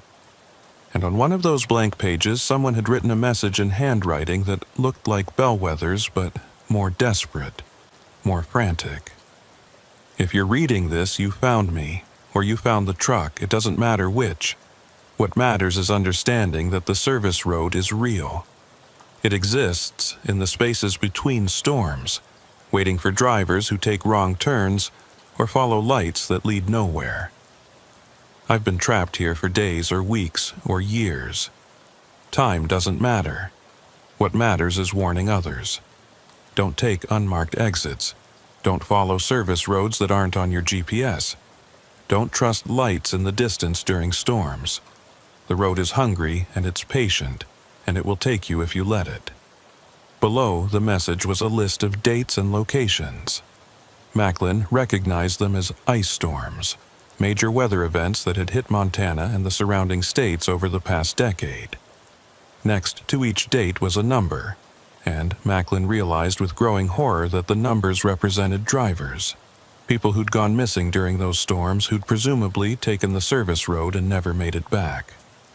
The list was long, much longer than Macklin wanted to believe. Dozens of names and dates representing truckers and other travelers who'd vanished without explanation. Some of the names were familiar, cases Macklin had heard about through the trucking community. Drivers who'd disappeared in weather events, whose trucks had never been found, whose families had been left without closure. Macklin took photos of the pages with his phone, documenting everything before the authorities could seize the truck as evidence. Then he climbed down and walked back to his own rig, feeling the weight of what he'd experienced settling on his shoulders like physical mass. Macklin didn't complete his delivery to Glendive that night. Instead, he drove to the nearest town with a motel and checked in, needing time to process everything that had happened. He called his dispatcher and explained there'd been a delay due to weather and an accident scene, which was technically true, even if it didn't capture the full horror of the experience. In his motel room, Macklin couldn't sleep. He kept seeing the service road in his mind, kept hearing Tilda Ransom's voice on the CB radio, kept thinking about all those abandoned trucks at the impossible truck stop. How many drivers were still trapped there? How many had faded into echoes and shadows, becoming part of the road itself? Macklin pulled out his laptop and started researching. He found news articles about Ira Bellwether's disappearance in 2019, the search efforts, the eventual conclusion that he'd likely died in the storm. He found articles about other missing truckers, scattered across years and states but all sharing a common thread. They disappeared during ice storms, their trucks never found, no evidence of what had happened to them. Macklin created a spreadsheet, cross-referencing the dates from Bellwether's list with news reports and missing person cases. The pattern was undeniable. Every major ice storm in Montana over the past 15 years had been followed by at least one missing trucker report, sometimes more, and in almost every case, the driver had been traveling on Highway 94 or one of the other major routes that cut through the eastern part of the state. Around 3 in the morning, Macklin's phone rang. It was an unknown number, but Macklin answered it anyway. "Hello? Dorsey, it's Bellwether." The voice was quiet, strained. "I'm at the police station in Miles City. They've been questioning me for hours, trying to verify my story. They called my wife, or my ex-wife, I guess. She thought I was dead. My kids thought I was dead. Everyone thought I was dead." "What are they going to do with you?" Macklin asked. "I don't know yet. They're running medical tests, trying to figure out if I have amnesia or if I've been held captive somewhere or what. They don't believe the truth, obviously. How could they? But, Dorsey, I need to tell you something.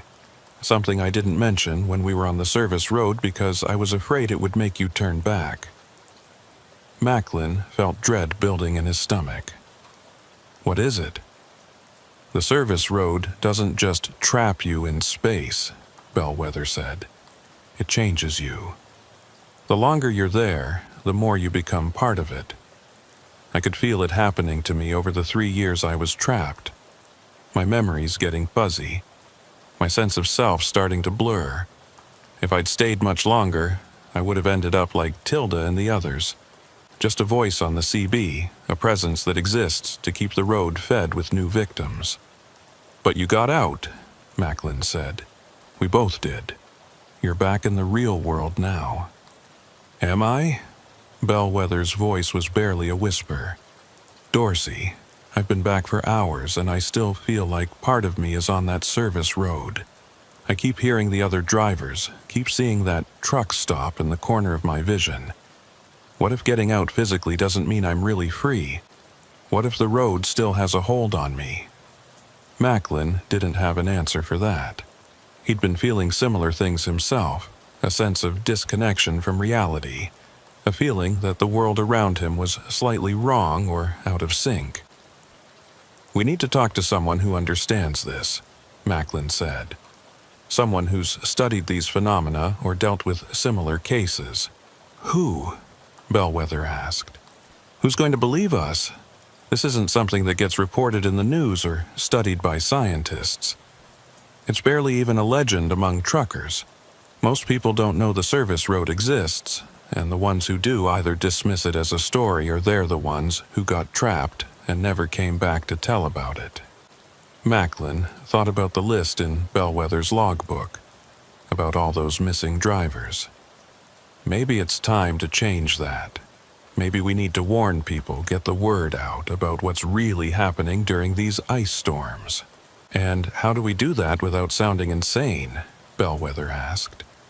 "I just spent 4 hours trying to explain to police officers why I look 48 instead of 45 and why I can't account for 3 years of my life. They think I'm mentally ill or lying or both. What makes you think anyone else will believe us?"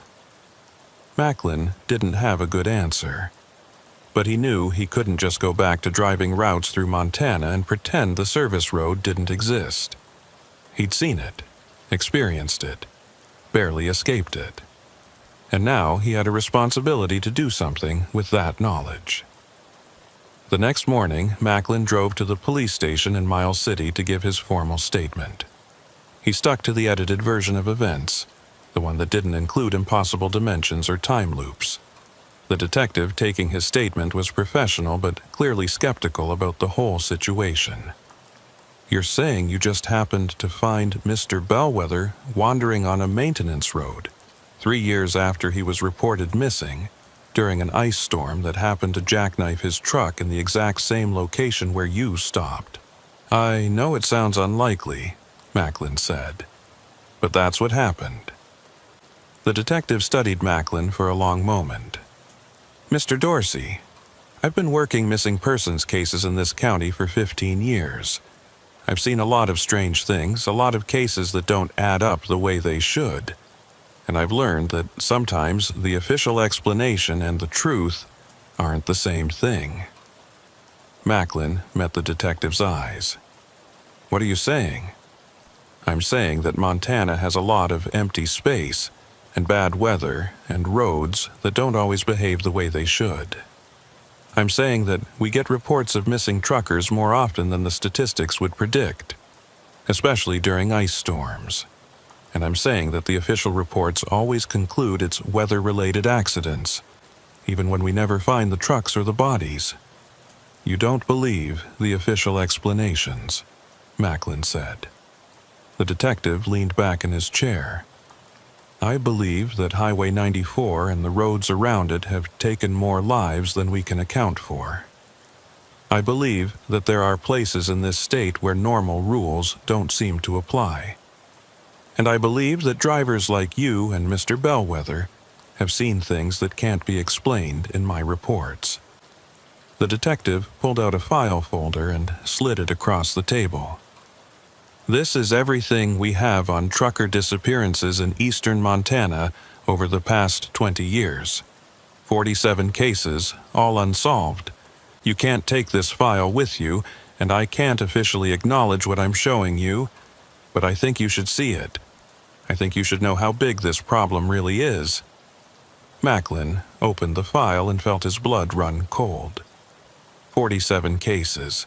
47 drivers who'd vanished. Their trucks never found, their families left with nothing but questions and grief. The cases stretched back to 2003, all clustered around Highway 94 and the surrounding routes. All during ice storms or severe weather events. Each case file had a photo of the missing driver, their personal details, the circumstances of their disappearance. Macklin recognized some of the names from Bellwether's list. Others were new, cases that hadn't been documented in the logbook, but the pattern was unmistakable. What do you want me to do with this information? Macklin asked the detective. I want you to be careful, the detective said. I want you to warn other drivers if you can do it without sounding crazy. And I want you to understand that if you keep driving these routes during winter, you're taking a risk that goes beyond normal weather hazards. Macklin spent the rest of the day in Miles City, talking with Bellwether and comparing notes. Bellwether had been released from police custody but was staying in town while he tried to piece his life back together. His wife, now his ex-wife, had agreed to meet with him but was understandably confused and upset. His children, now 3 years older than when he'd last seen them, didn't know how to process his return. I don't fit in my own life anymore, Bellwether said as they sat in a diner drinking coffee. Everything's moved on without me. My job is gone, my marriage is over, my kids barely remember me. I'm like a ghost who came back to find out everyone's already finished mourning. You could start over, Macklin suggested. New job, new location, fresh start. Could I? Bellwether looked haunted. Dorsey, I still hear them. The other drivers on the service road. Tilda and the others, they're calling to me saying I abandoned them, saying I should come back and help them escape like you helped me.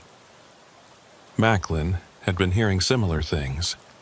Voices on his CB radio that shouldn't be there, calling from channels that didn't exist.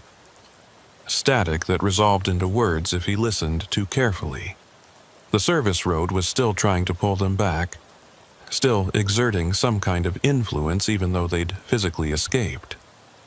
We need to find a way to close that road, Macklin said, or at least warn people away from it. Those drivers who are still trapped, maybe there's a way to get them out.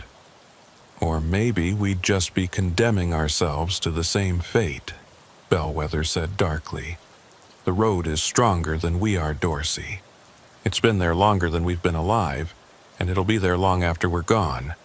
Fighting it might be noble, but it's probably also suicide. Macklin understood the fear, felt it himself.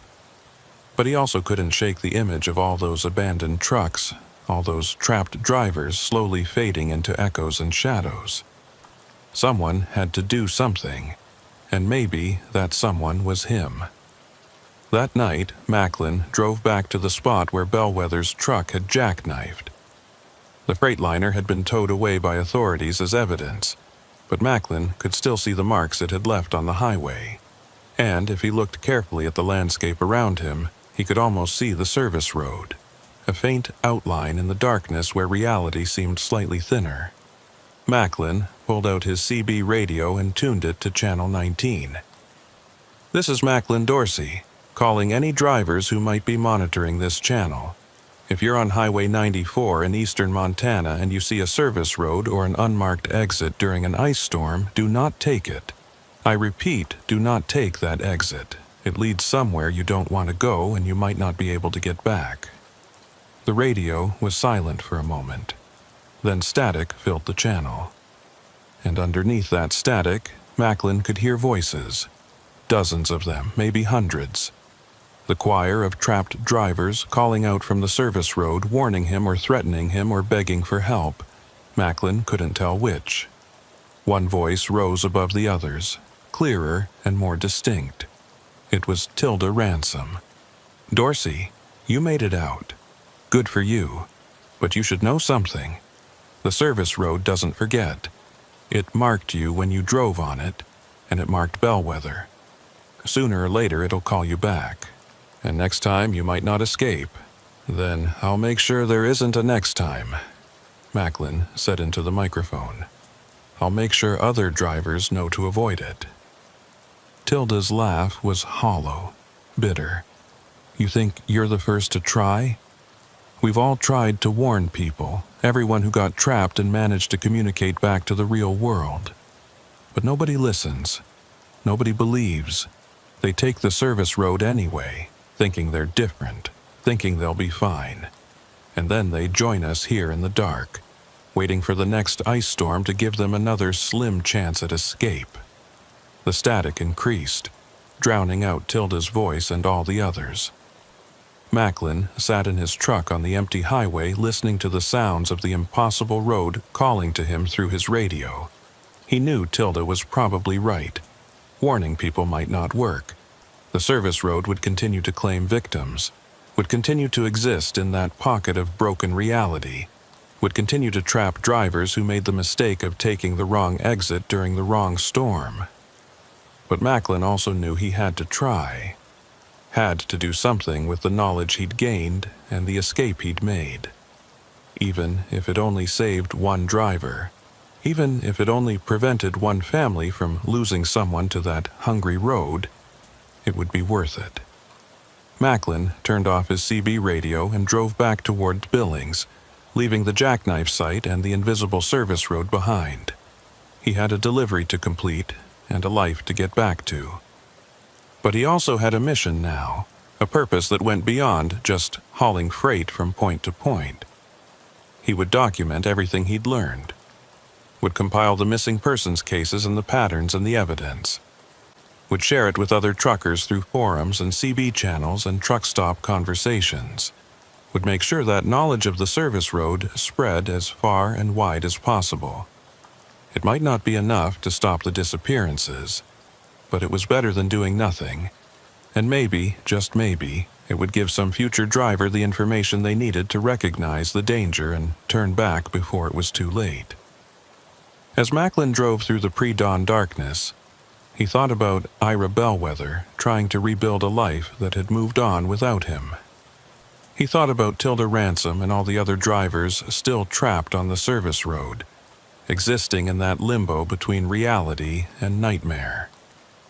He thought about the families who'd lost loved ones to that impossible place, families who deserved answers they would probably never get. And Macklin made himself a promise. He would keep driving, would keep working, would keep living his life. But he would never forget what he'd seen on the service road, would never stop trying to warn others, would never give up on the possibility that someday, somehow, someone would find a way to close that road forever and free the drivers who were trapped there. It was a small rebellion against the impossible, a refusal to accept that some things couldn't be fought or changed. But it was all Macklin had, and he would hold on to it for as long as he could. Macklin returned to his regular routes, but nothing felt the same anymore. Every time he drove through Montana, especially along Highway 94, he felt the presence of the service road like a weight pressing against the edge of his awareness. It was always there, waiting just beyond the visible spectrum of reality, hungry for the next ice storm to open the connection again. He kept his promise to document everything. Macklin created detailed reports of his experience, cross-referenced the missing persons cases, compiled testimony from families of disappeared drivers. He shared the information carefully through trucker forums, using anonymous accounts and coded language to avoid sounding completely insane. Some drivers dismissed his warnings as paranoia or creative fiction, but others reached out privately, sharing their own strange experiences on Montana highways during winter storms. 3 weeks after his escape from the service road, Macklin received a package at his home address. There was no return address, just a postmark from Miles City, Montana. Inside was a USB drive and a handwritten note from Ira Bellwether.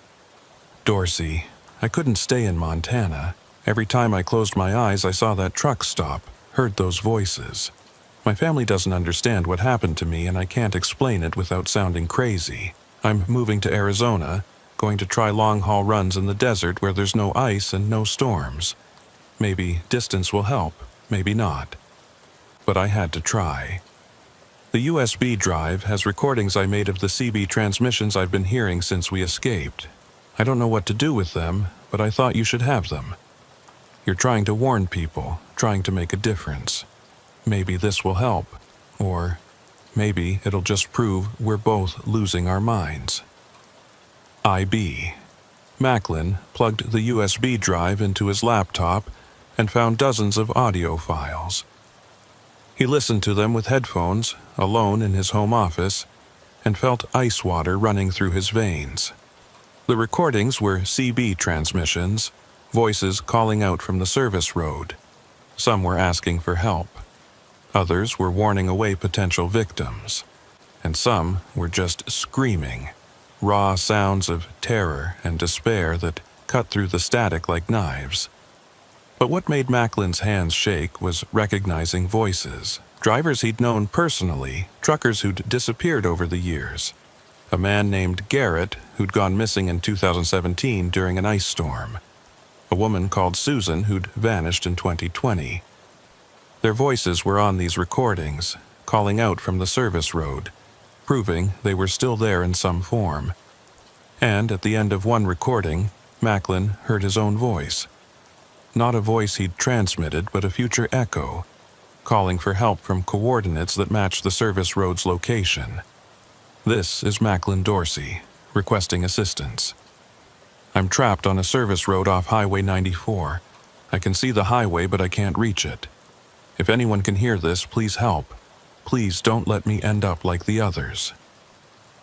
Macklin stopped the playback and sat in silence, his heart pounding. That message didn't exist yet. He hadn't transmitted it.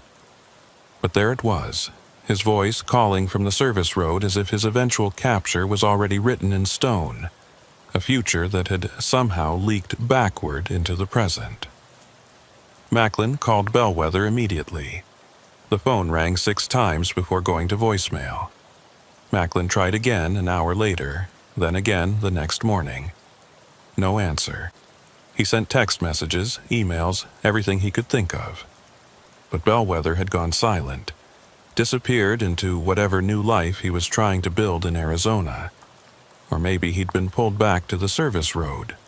Maybe the warning Tilda had given was already coming true, and Bellwether was the first to be reclaimed by that hungry stretch of impossible highway. Macklin tried to push the thought away, tried to focus on his work and his family and the normal aspects of his life.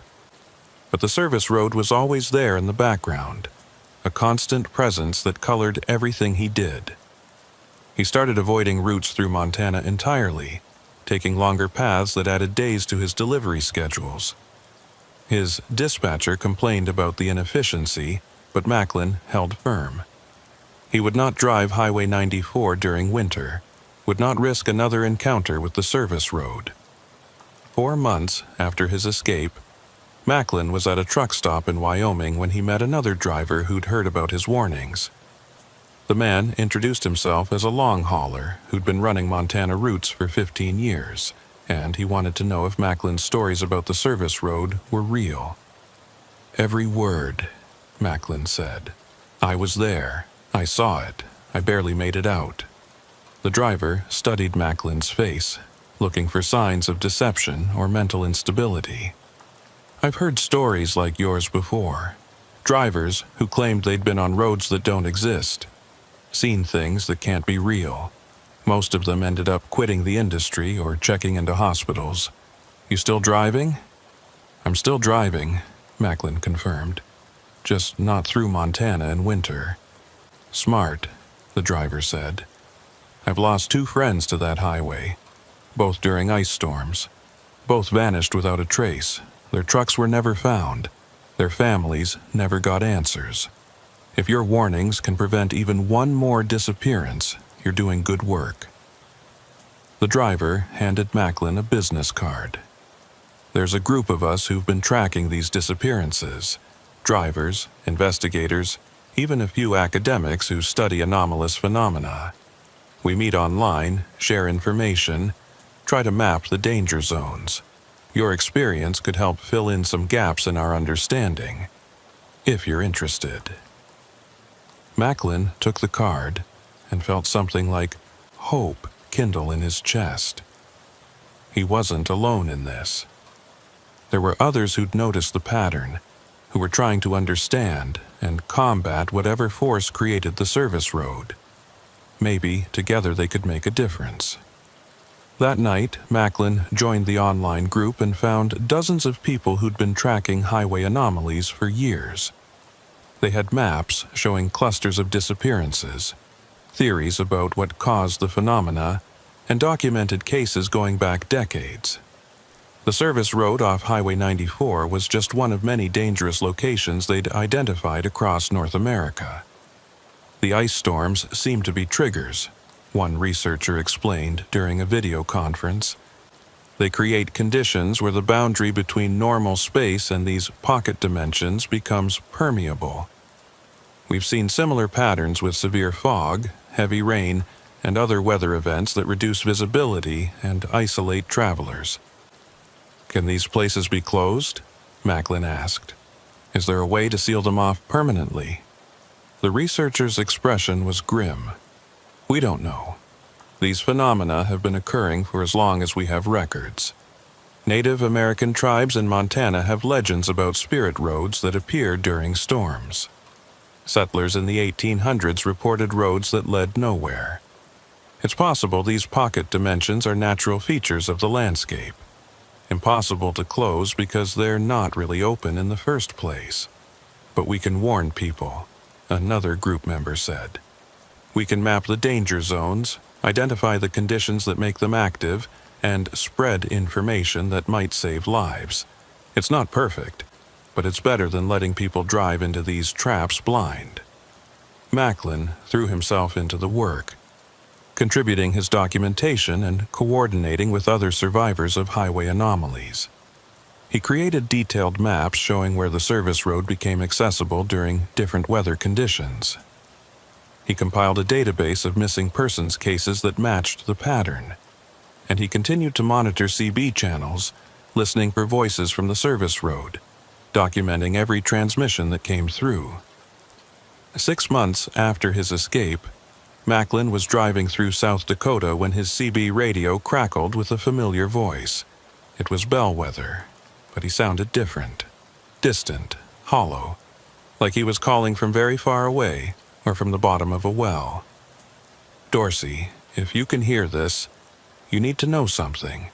I tried to stay away, tried to build a new life, but the road wouldn't let me go. It kept calling, kept showing me visions of the truck stop, kept making me hear the other drivers. Last week, I was in New Mexico, hundreds of miles from Montana. When I saw a service road during a dust storm, it looked different.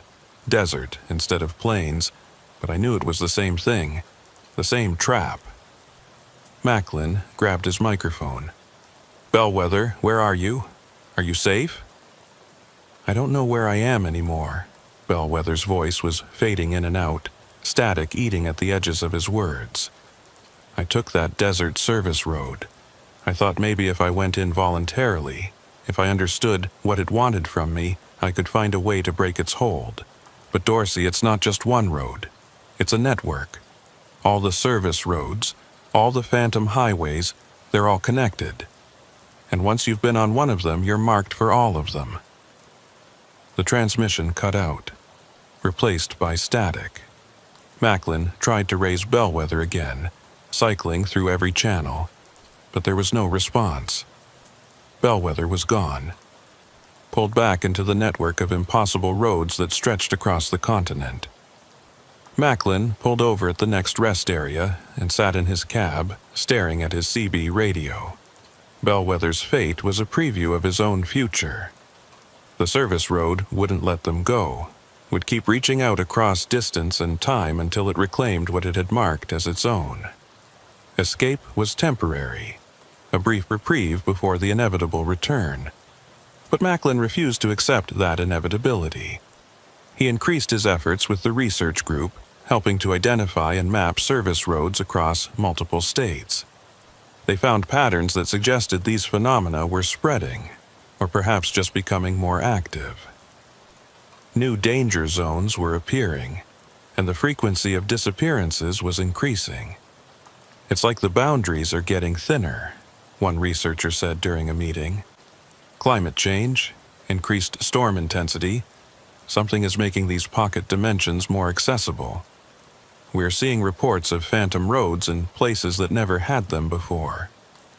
Macklin thought about that network Bellwether had described. All the service roads connected across impossible distances. What if they weren't separate phenomena at all, but different access points to the same underlying anomaly? What if there was one vast pocket dimension that touched the real world at hundreds or thousands of locations, and drivers who entered at any point could potentially exit at any other? It was a terrifying thought, suggesting the problem was far larger and more complex than anyone had realized. But it also offered a possibility. If the network was connected, then maybe there was a central point, a hub where the anomaly was strongest. And maybe, if that hub could be found and somehow disrupted, the entire network could be affected. Macklin shared his theory with the research group, and it sparked intense discussion. Some thought it was worth investigating. Others worried that searching for the hub would just lead more people into the trap. But eventually, they agreed to compile data on all known service road incidents and look for patterns that might indicate a central location. The analysis took months, but eventually a pattern emerged. The incidents clustered around specific geographic features: ancient geological formations, areas with high magnetic anomalies, places where ley lines supposedly intersected according to various esoteric traditions. And at the center of it all, the strongest cluster of incidents, was a remote area in eastern Montana near the Little Rocky Mountains. "This could be it," the lead researcher said. "The hub, the source point, whatever you want to call it. If we're right about the network theory, this is where it all connects. We need to investigate," Macklin said. "During the next major ice storm, we need to be there with equipment to document what happens. That's dangerous," another group member warned. If this is the hub, the pull would be strongest there. Anyone who goes in might not come back out. Macklin knew the risk, felt it in his bones. But he also knew he couldn't keep running forever. The service road had marked him, would eventually pull him back. Better to face it on his own terms, with preparation and backup, than to be caught by surprise on some random highway during some random storm. 10 months after his initial escape, Macklin was part of a small team that set up monitoring equipment near the suspected hub location in Montana. It was late November, and weather forecasts predicted a major ice storm moving through the area. If their theory was correct, the service road would become highly active during the storm, and they might be able to observe and document the phenomenon from a safe distance. The team consisted of Macklin, 2 researchers with various detection equipment, and a documentary filmmaker who wanted to capture evidence of the phenomenon. They positioned themselves on a hill overlooking Highway 94, with a clear view of the area where the service road was most likely to appear. The storm hit just after sunset, ice falling from a bruised sky and coating everything in layers of crystal. Macklin watched the highway through binoculars as traffic thinned and eventually stopped, drivers heeding the warnings to seek shelter. And then, as the storm reached its peak intensity, Macklin saw it appear. The service road materialized like a photograph developing, faint at first and then growing more solid and real. It branched off from the highway at an angle that defied normal geometry, curving away into a landscape that didn't match the surrounding terrain. The monitoring equipment went haywire, registering electromagnetic anomalies and spatial distortions that shouldn't be possible. "Are you seeing this?" one of the researchers breathed, his voice full of awe and terror. Macklin was seeing it, and more. Through his binoculars, he could see the truck stop in the distance, that impossible collection of abandoned vehicles. He could see figures moving among the trucks, drivers who existed now only as echoes and warnings. And he could see one figure in particular, standing at the entrance to the service road and looking directly at their observation post. It was Bellwether, or what was left of him. The figure had Bellwether's shape and stance, but there was something hollow about it, something that suggested the man Macklin had rescued was mostly gone now, consumed by the service road and transformed into another piece of its machinery. The Bellwether figure raised one hand in a gesture that could have been a wave or a warning, and then he turned and walked back down the service road, disappearing into that impossible landscape. "We need to go down there," Macklin said, lowering his binoculars. "We need to get closer, document this properly." "That's suicide," one of the researchers protested. "If we get too close to the access point during peak activity, we could get pulled in." "Then I'll go alone," Macklin said. He was already moving toward his truck, driven by something he couldn't fully articulate. Maybe it was guilt about Bellwether. Maybe it was the knowledge that he was marked and would end up there eventually anyway. Or maybe it was just the service road itself, exerting its pull on someone who'd escaped once and thought he could escape again. Macklin drove down the hill toward the highway, ignoring the shouts from the research team. He could feel the pull getting stronger as he got closer, a magnetic attraction that seemed to bypass his conscious mind and speak directly to something deeper. The service road wanted him back. It had always wanted him back. And now it was calling with a voice he could no longer resist. Macklin's truck rolled to a stop at the entrance to the service road. The ice storm raged around him, but here at the threshold between realities, everything was still and quiet. Macklin could see the truck stop clearly now, could see the abandoned vehicles and the figures that moved among them. He recognized some of them from photos in missing persons files. Drivers who'd been gone for years, decades, now existing as part of the service road's eternal collection.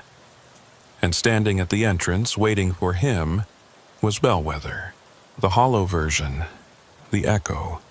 The thing that had been a man, but was now something else. He smiled at Macklin, a sad and knowing expression that conveyed both welcome and apology. Macklin's hand moved toward the gear shift, ready to put the truck in drive and follow that pull onto the service road. It would be so easy. Just drive forward and accept what had been inevitable since the moment he'd first helped Bellwether escape. Join the collection. Become another warning voice on the CB radio. Exist in that timeless loop until there was nothing left of Macklin Dorsey but memory and echo. But something stopped him. Maybe it was the memory of his family, waiting for him at home. Maybe it was the thought of all the work he'd done to warn other drivers, work that would be wasted if he disappeared. Or maybe it was just stubborn pride, a refusal to let the service road win without a fight.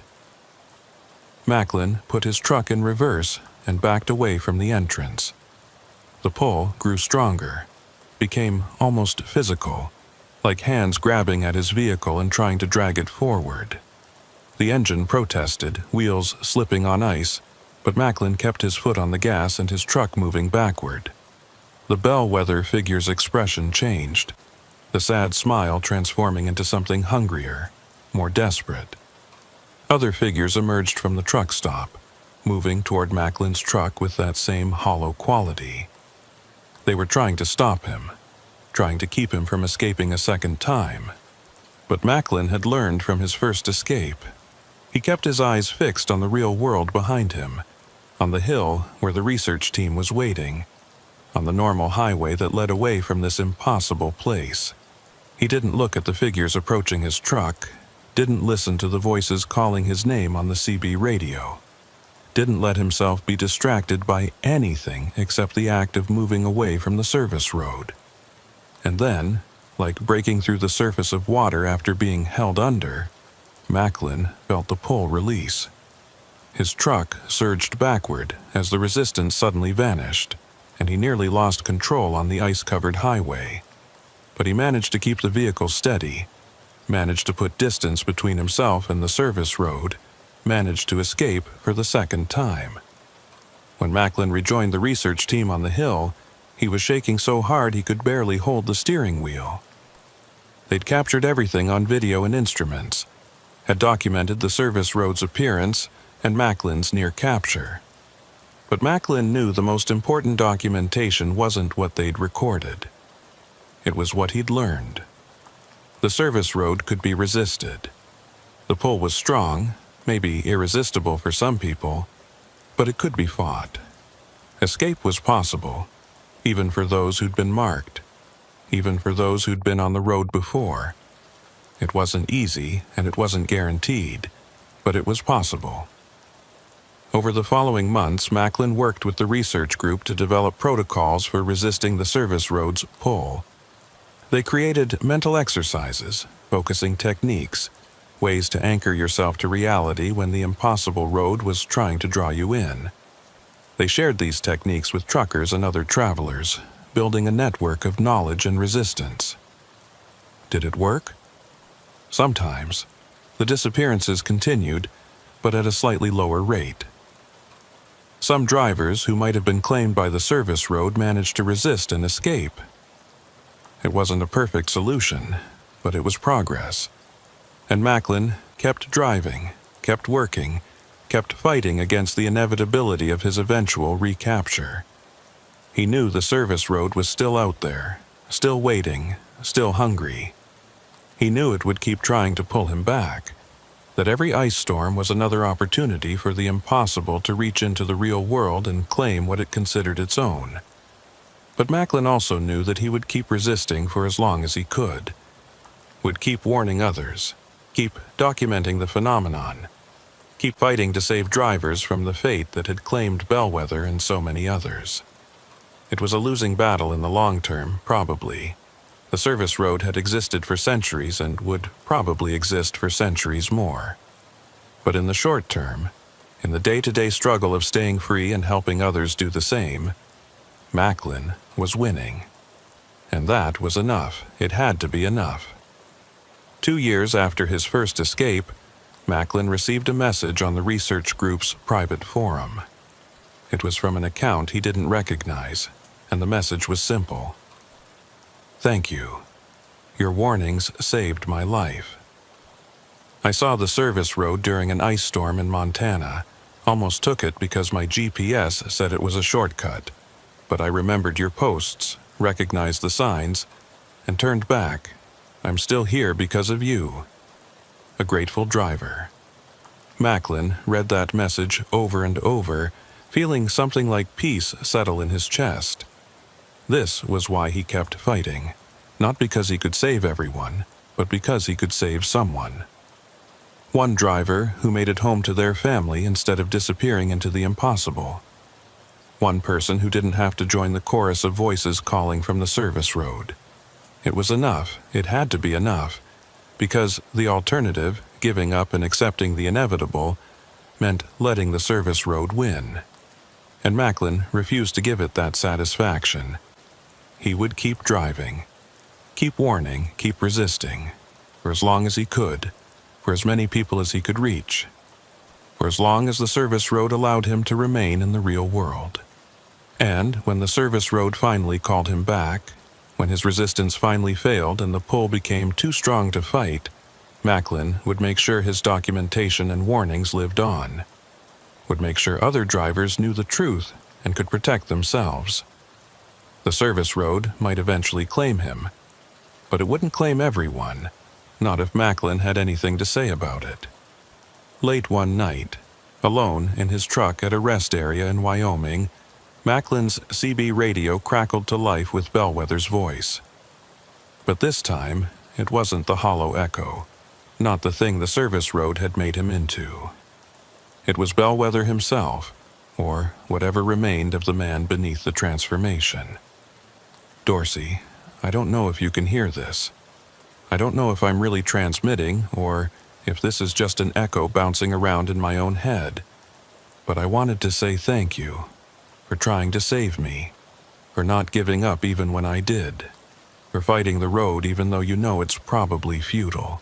"I can hear you," Macklin transmitted back, not knowing if the message would reach whatever remained of his friend. The service road isn't evil, Dorsey. That's what I've learned being part of it for so long. It's not malicious or cruel. It's just hungry the way a black hole is hungry. It exists, and it pulls, and it consumes. Not because it wants to hurt anyone, but because that's what it is. That's what it does. That doesn't make it any less dangerous, Macklin said. No, Bellwether agreed. But it means we can't hate it. We can only work around it, avoid it, learn to exist in the same universe without getting pulled in. And that's what you're doing. That's what your warnings and your research and your resistance are all about. Learning to coexist with the impossible. The transmission was fading, Bellwether's voice getting harder to hear through the static. Keep fighting, Dorsey. Keep warning people. Some of us are beyond saving, but others don't have to be, and that's worth everything. The radio went silent, and Macklin sat alone in his truck, listening to the hiss of empty channels. Somewhere out there, on highways that existed in the spaces between reality, the service road was waiting. Patient, hungry, eternal. But Macklin was still here, still free, still fighting, and that was enough.